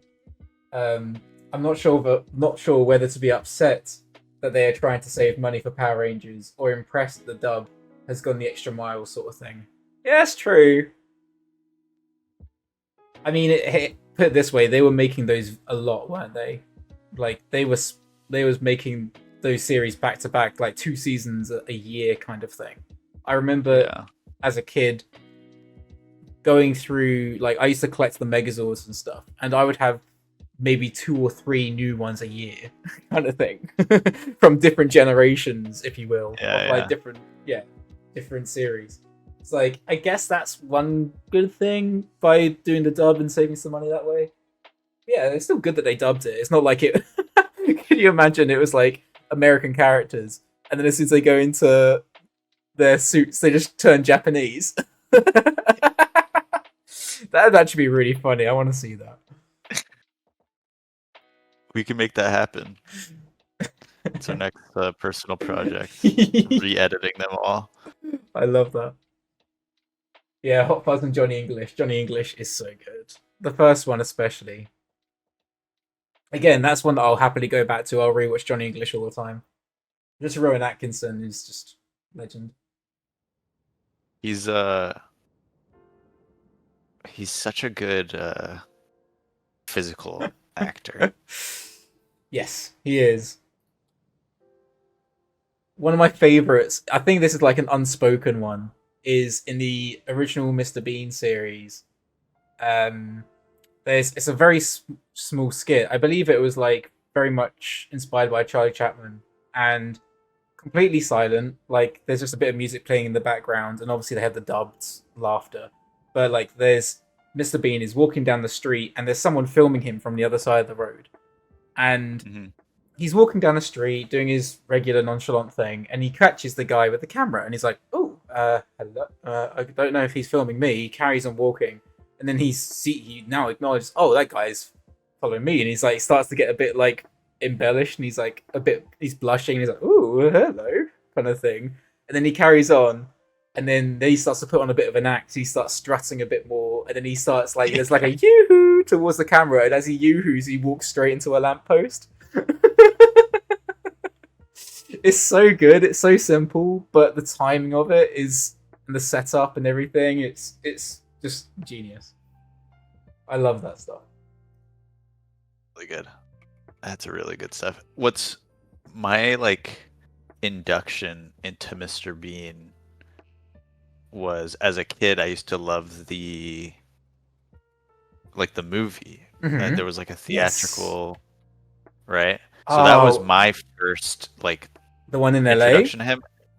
Yeah, exactly. Yeah, so good. And then I didn't get to watch any of like the old episodic stuff until way later in life. So I had like a newfound appreciation for those. Love that. Yeah. Good stuff. Really good stuff. It's true. I'm now trying to think. I think I did grow up with a couple of the episodes. Like the very first episode, I think, is like where he's doing like a math exam in like a public hall or whatever, and then he's like trying to compete with the guy next to him with the pens. I think I watched that one as a kid, but I definitely watched the movie a lot. Like I think there was many episodes of Mr. Bean that I had never heard of until I was like a teenager. And the only reason I knew about them is because when we were in Scouts, we went. This is a whole long story, but basically, we did like instead of doing like a camping trip, we would do this like trip to a nuclear bunker somewhere in the UK. I can't remember where, and we would stay the night there for like a few nights. And there wasn't much entertainment to do other than to occupy yourselves with your mates and stuff. There's a couple of like weird things. It was used as like a museum kind of place in the daytime, but you could hire it out. And we would stay the night there. But the only form of entertainment they had was like this really old TV from the 90s and like 5 series of Mr. Bean. So we would literally just we would just sit there and binge watch those. This is before binging was a thing. But yeah. A good time. Yeah, it was great. I have very fond memories of those times because of those Mr. Bean series.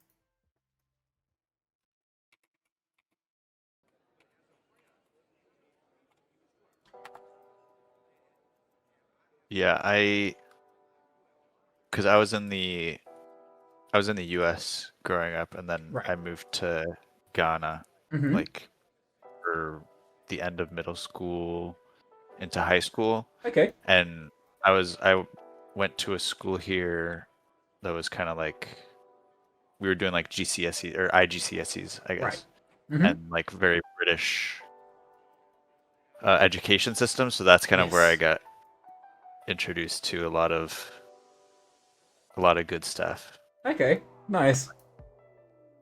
Yeah, You get all the good it's comedy. actually exactly yeah. You get like Monty Python. Blackadder. Yeah. Yeah, good stuff. Good stuff. Love Monty Python. So good. It's also really funny because I feel like all of my mentors and people that I've kind of like really connected with Mm-hmm. in the animation, like I don't really have very many mentors or friends in the US Right. animation scene really. Like they're all Brits. Okay. Interesting. Like Chester. We're taking Sam. over. Yeah, I don't know. I don't know what it is, but or That's maybe it's funny. just like you guys are just more active Yeah. It probably on is that. socials. Yeah. But yeah, That's pretty cool. Oh, sorry, my door is going. I will put you onto full screen for a moment while I just go grab that. yeah, no worries.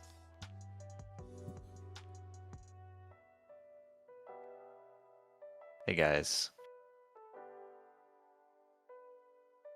how we doing? What's up, animators?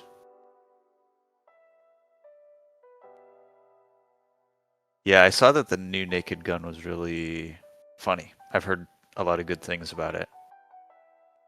I should check it out. Remember the mannequins in the nuclear bunker would spook me. Yeah, probably. That sounds crazy. A nuclear bunker camping trip.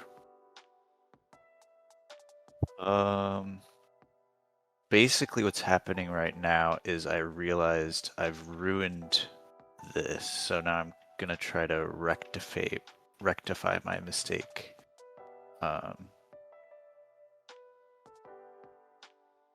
This R shape is just not reading, and it's snapping really quick from like here. Like I want to ease into it maybe, and then not that much. I don't like this like toothy, nasty.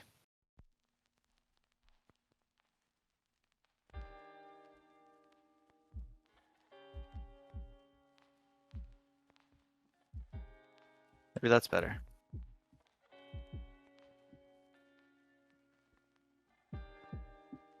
Yeah, and then we just live here a little bit longer.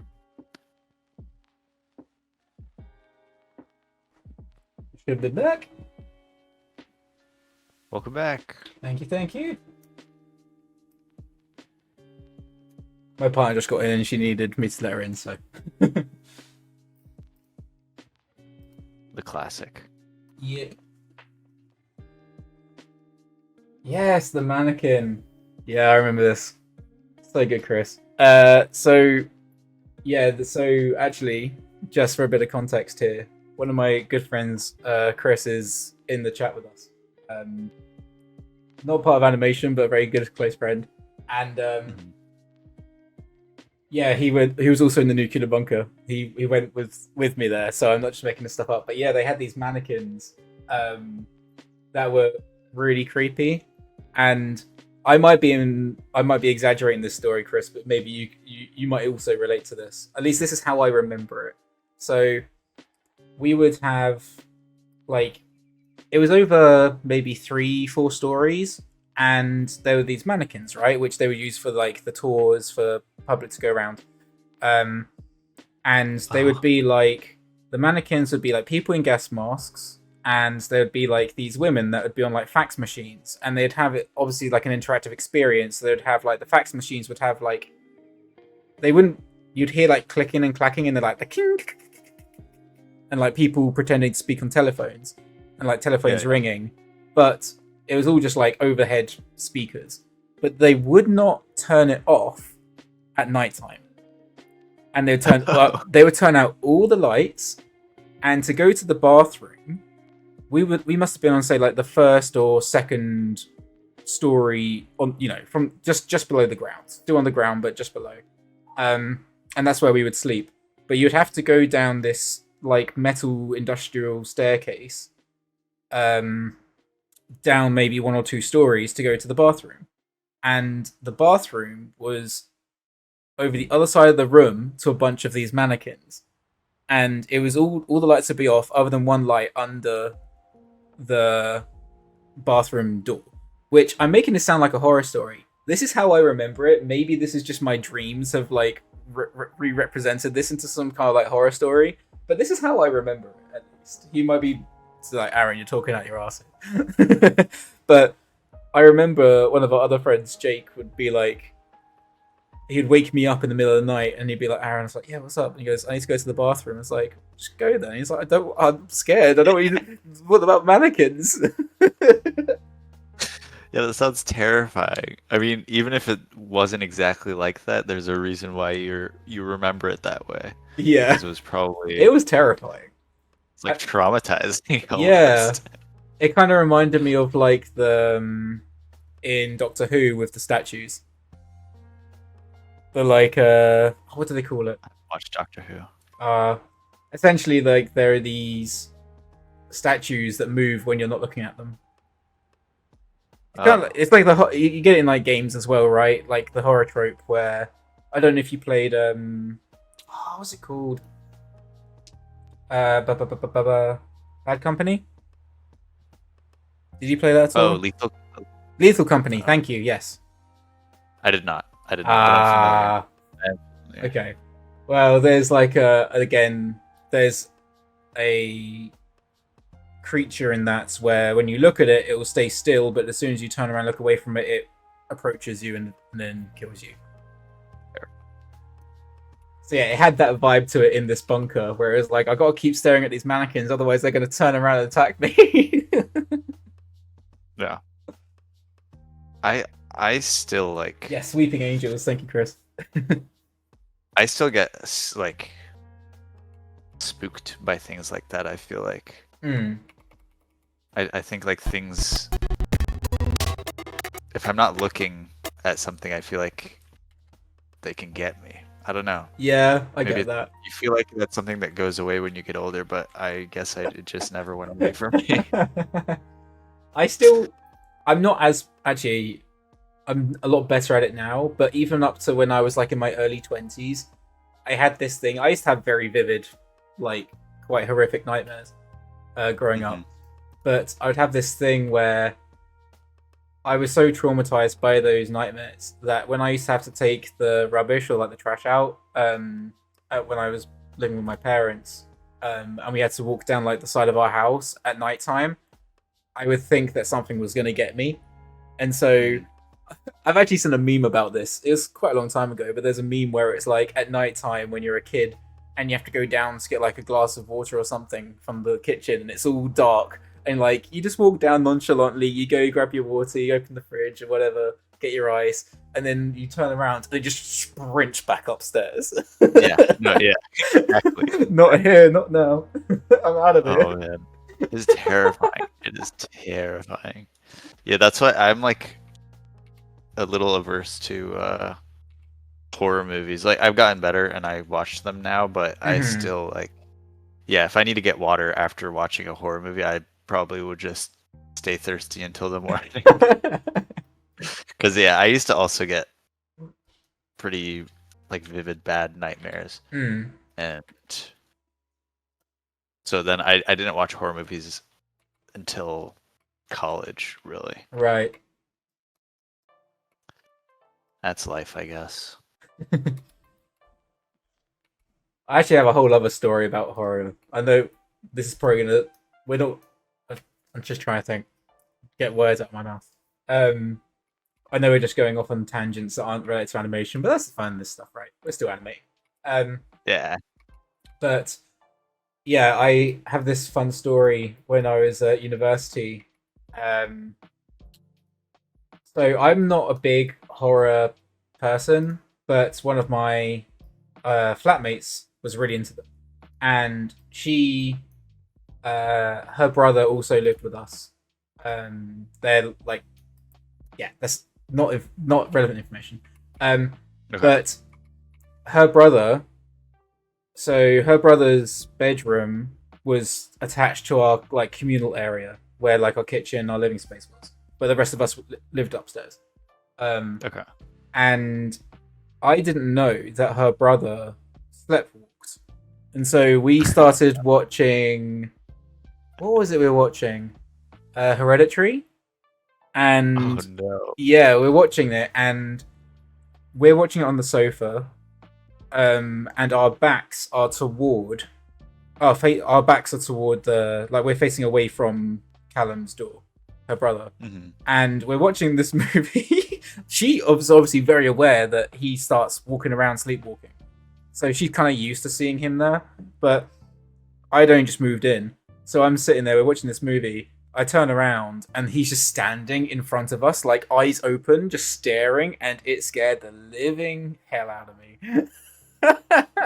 And I was like, "What?" You know, I'm effing around, swearing, throwing words, and then Nicole, her brother, his sister, is just like, "Oh yeah, he does that." Just so nonchalantly. Sleepwalking is terrifying to me. Yeah. Like I can't, especially if you didn't know that that was going to happen. I can't even imagine. Yeah, it's absolutely terrifying.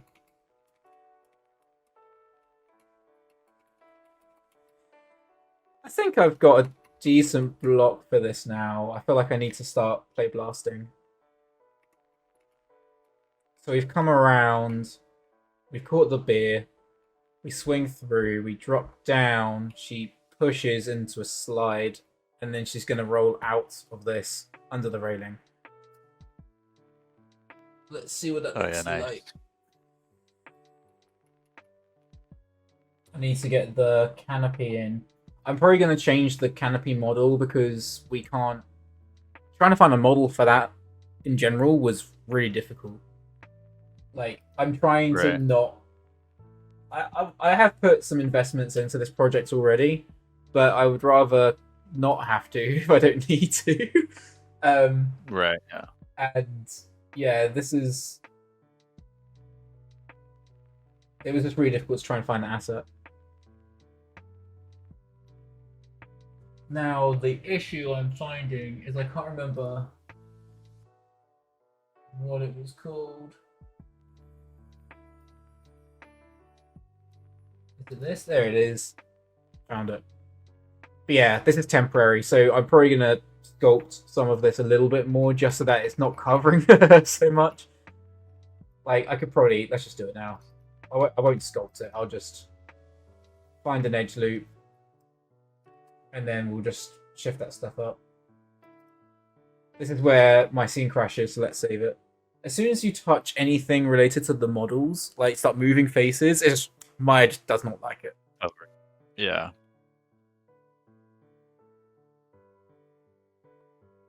Yes, the Coilhead and Lethal Company. You're very good at remembering all these names that I can't.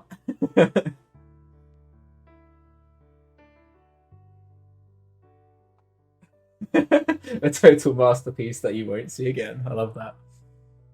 Yeah, I'm like that with a lot of horror films. I'm like, yeah, this is really good. I'm not gonna watch it again. Have you seen the those Australian brother filmmakers that made Talk to Me, and they recently made another movie? I don't think so. I can't remember what it's called. Well, they've made two movies. They made a movie called Talk to Me, which has a really interesting premise, and it was pretty scary. It does ring a bell. It's A24 films, both of them. Ah, nice. Yeah, good stuff. Scary. Never gonna watch them again.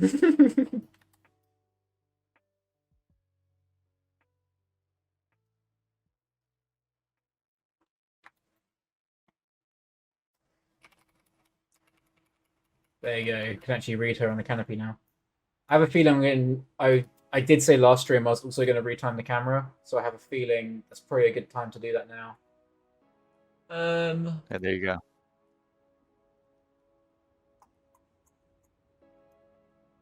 Oh, Bring Her Back. Yeah, that's what it's called. Okay. Yeah, that was scary. Scary movie. That still, I watched it a couple weeks ago, and it's still kind of in my head. There's some images in there Slightly that are kind of traumatized you. more or less. Yeah, no, that was rough. Great cinematography though, and That's the thing, man. It's hard when these are really well made films from a filmmaking perspective, and you're like, I just want to admire it for that reason, but I'm also just put off by the fact that I'm probably gonna like jump out of my seat. yeah, can't sleep for the next 3 days. Yeah.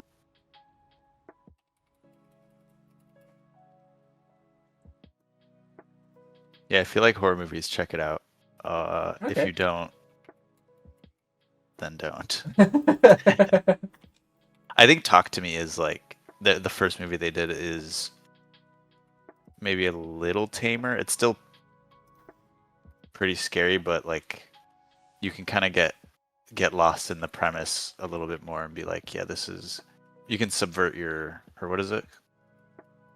Disbelief? Yes, suspend your disbelief, or Uh-huh. the opposite of that. Maybe you can convince yourself it's fake easier.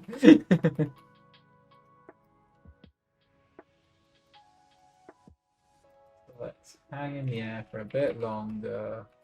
And then you're going to drop down. We're dropping down too early here.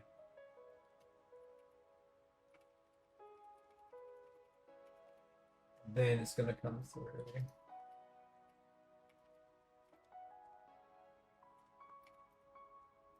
And to think I didn't think this camera was going to need any more keys on it.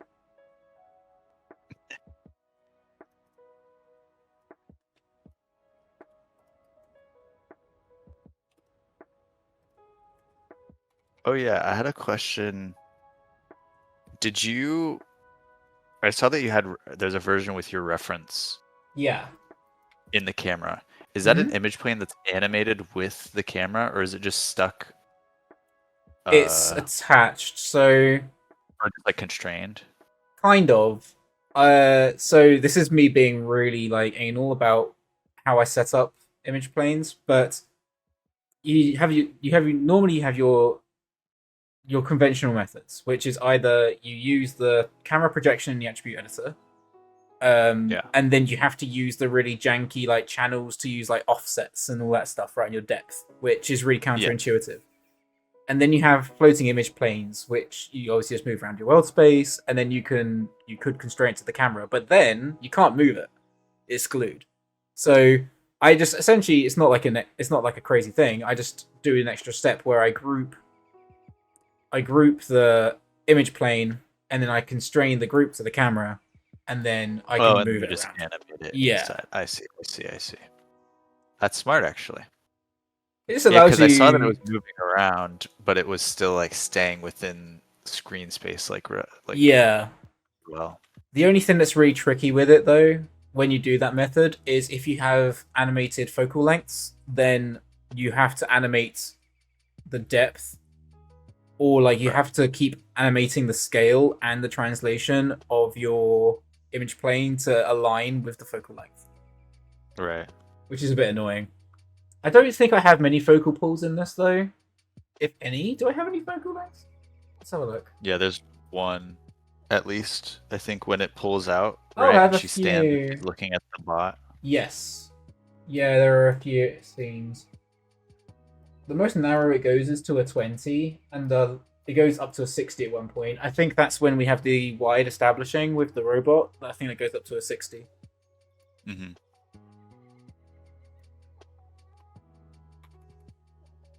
Yeah, when we have this wipe here, we've gone quite narrow there. Then you're coming down, we catch, we through. This is going too low.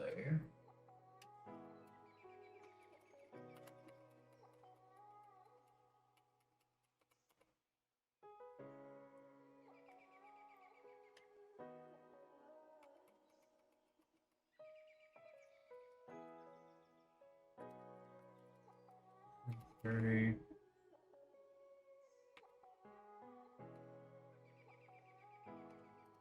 It's a tricky one to try and. I mean, I could just hit spline just to see how the staging works, but I'm also worried it's just going to look jank as hell.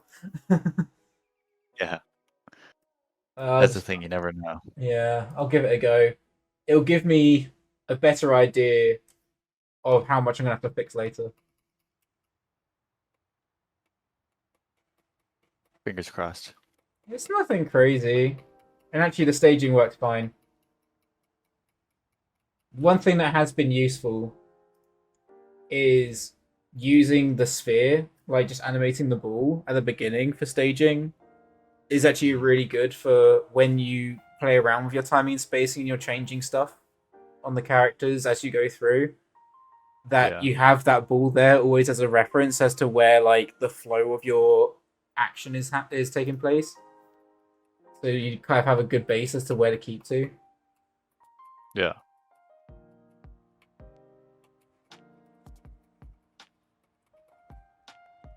Do I go tighter? I think once I've got this play blast done, I will probably call it there if that's okay with you. That is okay with me. And are you playblasting right now? I will be about to be, yeah. Yeah, I will do the same. Cool. And Yeah, it'd be good to see what progress we've both made. Sounds like a plan.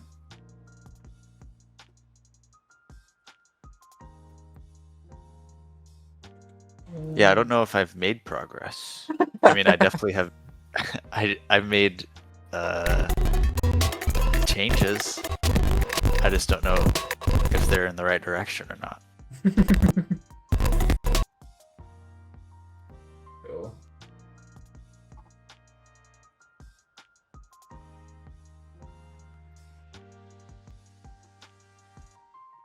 There's just one of those projects when it's like you watch and it's like, oh, I still have so much to do.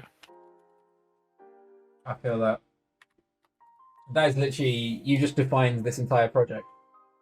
Yeah, I guess I have it easy with my 350 frame baby mode shot. But then also, this hasn't taken you like 2 years to not even complete blocking. So, Hey, apples to oranges, apples to oranges. yeah, I suppose so.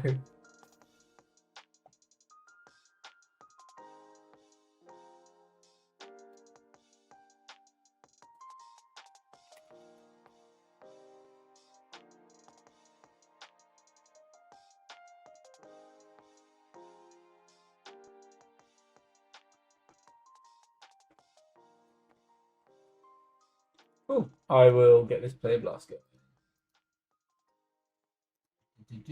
Amazing.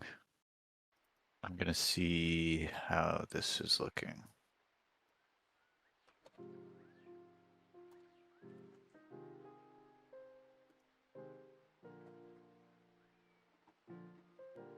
You know what? It's not bad.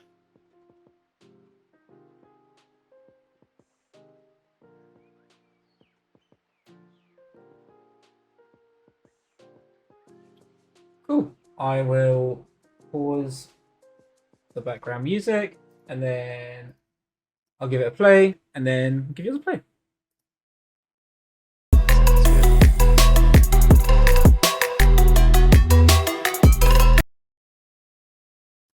It works pretty well. There's a little bit of flow that could maybe be improved. Oh, it's so good, man. It is Thank you, man. I appreciate it. pretty sick. It's I really like the shapes that you get and like how you direct the eye, like throughout this entire thing. Oh, cheers, dude. There are definitely parts of it that I feel more satisfied with than others. But yeah, it's coming together.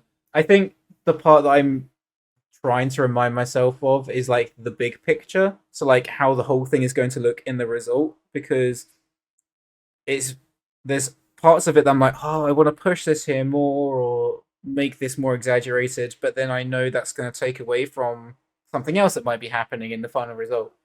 So like I think that's part of what I've been trying to keep in mind, especially today as we go through this, because it's definitely, I would argue it's not the most exciting part of the shot, just this little slide that she does, but I know there's going to be a lot else, there's going to be a lot more happening that I don't want it to be so complex that you just don't know what happened.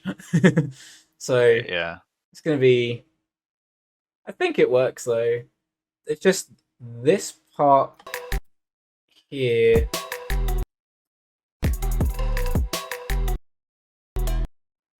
Might need to change the timing of it. When she's swinging? Yeah, it's not the. I quite like the how fast it goes here, because on the conk sound, I want her to grab the bottle, so I still feel like that works. But it's the part after it. It might work. It might be a spacing thing more than it is a timing thing. It's how her head pops up from here to here, and then it kind of sticks. Oh, I see what she's saying. I see. I think I might need either more of a hang time up the top, so we spend more time in the air here before she comes back down, because this part here, timing wise, feels quite even to me compared to the rest of it. So again, it's kind of like exaggerating those beats a bit more. Yeah. Because this swing here feels good, but this part here just feels a bit even. It feels like it's dragging out. So I think the keys are still needed, but I'll just tighten them together and then maybe add an in-between in here so that we suspend in the air before we come back into the slide again. I think that would feel nice, especially after like the quick swing and then some elongated time. Yes. In the air. You need that like swing, swing kind of thing, right? The little hang times. Yeah. Yeah, because right now it's like a swing and we're going through. It's just like that little drag out. But yeah, I might be able to retime that quickly now, and then I don't know if I'll add the in-between right now. It probably is better. I probably should, because I know I'll just end up forgetting about it. But yeah, in the meantime, we can show yours if you want to. Yeah. I'll just show the section that I worked on. I guess it's mostly lip sync on the lady, and I also did some just general cleanup of some of the arcs on her hands and stuff. But yeah.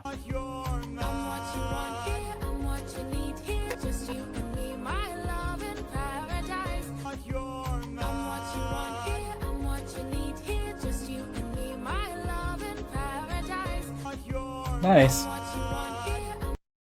Yeah, one of the things I feel like it's gotten a lot snappier. Like now that I it must be just because of the project I'm working on. I went back in and I kind of like tightened up the timings, but it's so snappy that I don't think any of the lip sync.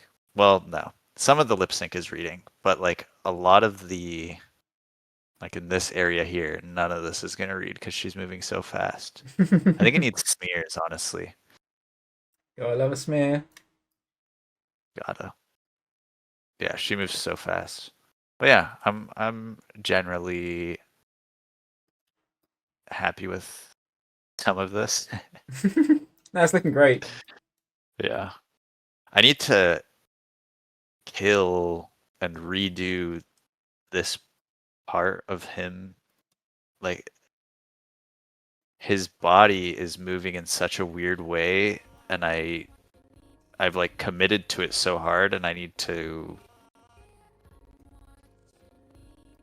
just kill it and restart, I think. I'm not looking forward to that. But yeah, That's looking great, man. I I think it's appreciate better that. to. I mean, especially with these like stylized characters as well. I would say that I think it's better to go a little tighter with like when you're saying it's feeling very snappy. It's probably better to go tighter and then slightly like soften things out than it is to like make it too progressive, I guess. Right, yeah. Um, Also because it's a musical, like there's that nice rhythm to it. So you don't want Exactly. to That's lose another that.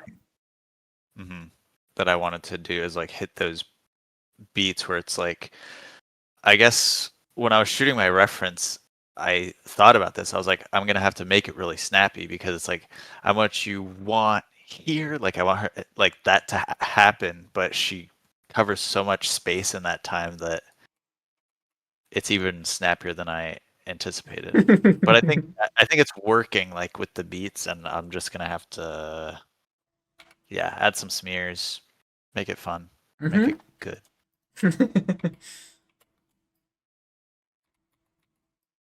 I'm now trying to figure. I've already done the retime slightly, but I do need to rework some of the breakdowns in here now.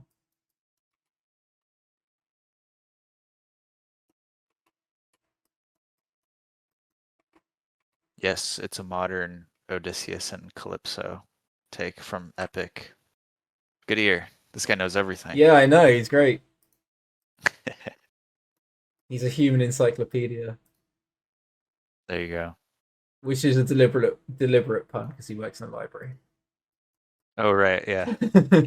I saw that earlier. Yeah.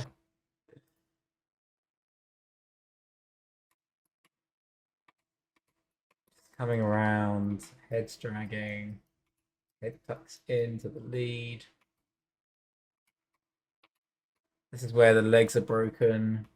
Gonna keep that leg tucked in. Do I already slide the leg off? I can't really.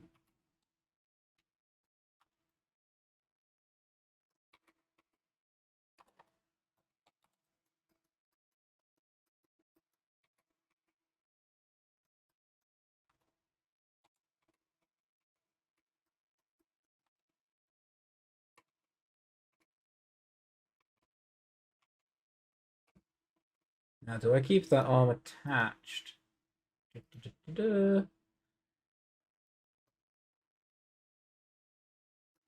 don't think I will.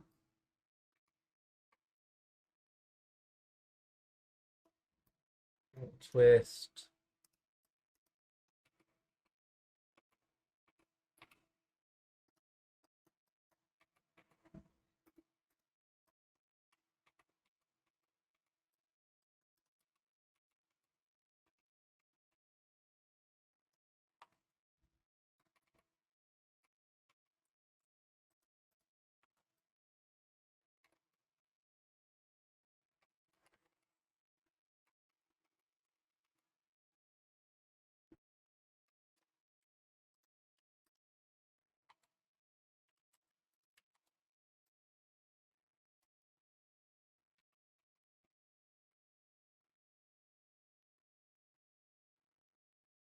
Now it feels like that leg's really sticking behind.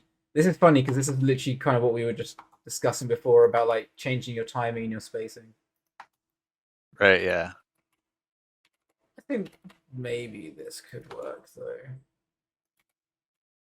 Let's try it. I've slightly retimed it. I'll just play it back and see how it feels.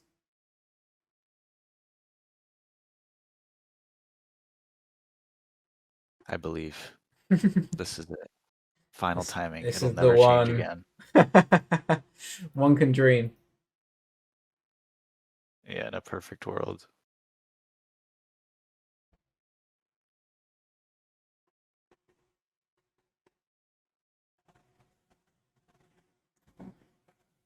It's a little tighter. in timing, and then I've had a little. I've just added one in between in there.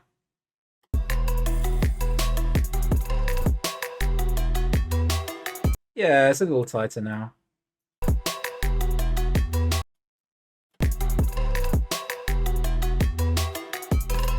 Yeah. Nice. I think once I get into it, I'll probably play around with some of the in-betweens, like this, for instance. Feels like it sticks a bit now. I don't like the ease out, so I'll probably end up spending. Maybe this needs to come down. I don't know. I'll play around with this a little bit another time.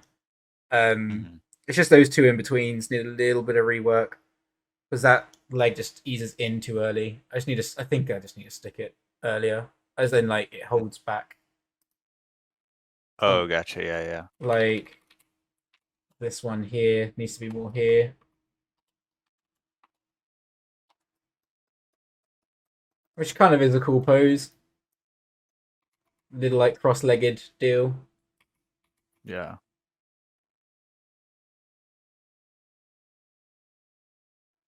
It's kind of sick. And then they comes down, so they're just pushing the lead follow a bit more. Mm-hmm.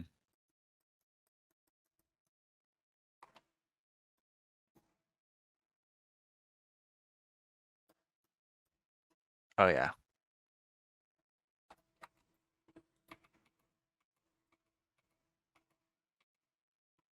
And then that leg probably needs to touch the ground.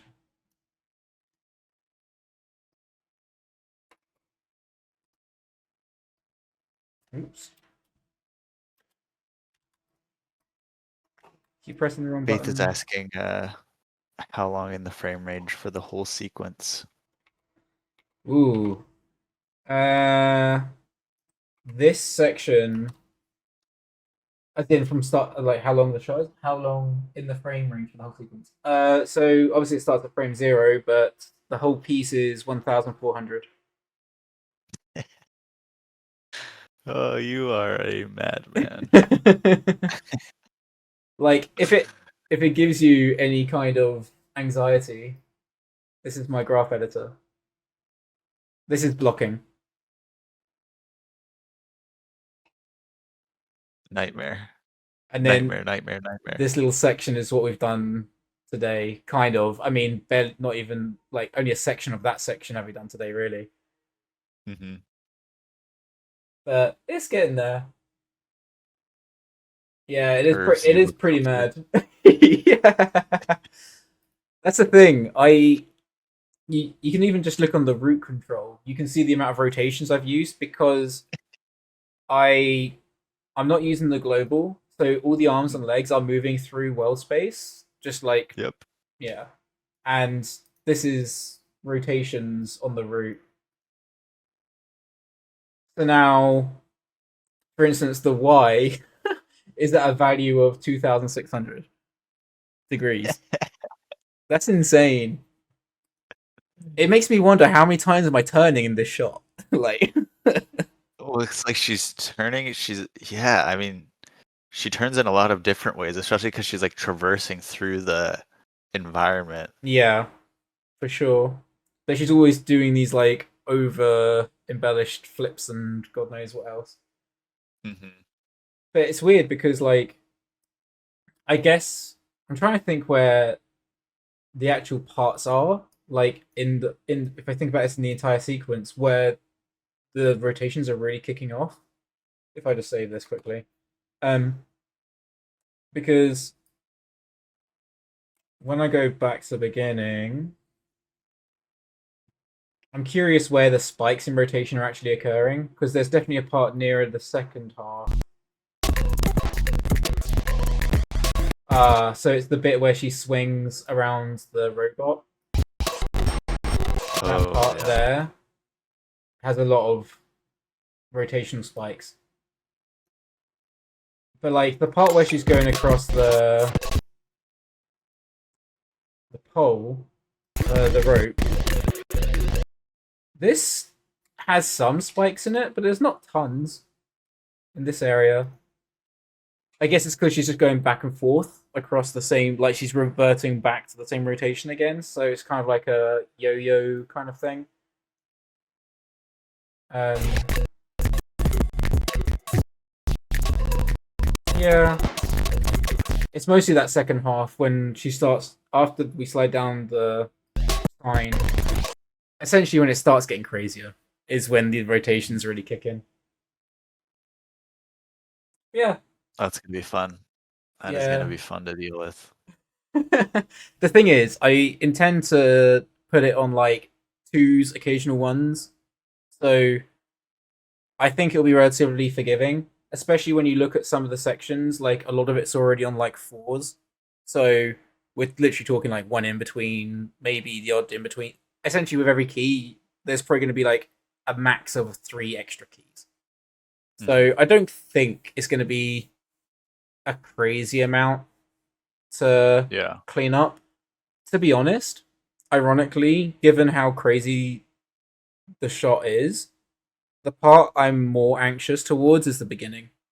Because I'm trying to think of how I'm technically going to set up all these contraptions of the sniper to go inside of her arm, and then her actual mechanical arm is going to unfold out of that, but it's still under the hood of the rig. That's going to be a tricky one because I don't even know creatively how I want that to play out yet. I'm going to experiment with some reference and stuff. So that one's going to be an interesting one.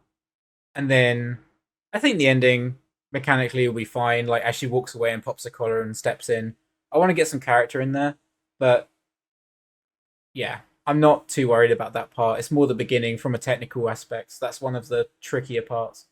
And then I'll probably do some 2D over the top of that for like the wires that will go that like as her arm, all the parts come out of her upper arm into her forearm and then like slot into place. I want to see some of the wires that kind of like are holding those pieces together. But I don't want to do that with geometry. That'll be a pain. So I'll just draw it. I think it'd be easier. Yeah, this is all the stuff, like I say, that's been going on in my mind before I try and sleep. I was like, yeah, it's gonna be easy to draw that. Cool, man. Well, yeah, thank you everyone for tuning in, and as always, I really appreciate everyone sticking around. I know these go on for a while, and yeah, thank you so much, Adam, for joining me today, and likewise for everyone else. If you would like to get involved in this the same way that Mark and Adam have now, feel free to reach out to me. I'll, if there's a personal project that you're working on the side and you'd like to feature in the streams, then yeah, please do get in touch. Be that through LinkedIn or Twitter or whatever it might be. I'll be active on there. So yeah, do let me know. But in the meantime, have a good one. And yeah, thanks again, Adam. Yep. Cheers, guys.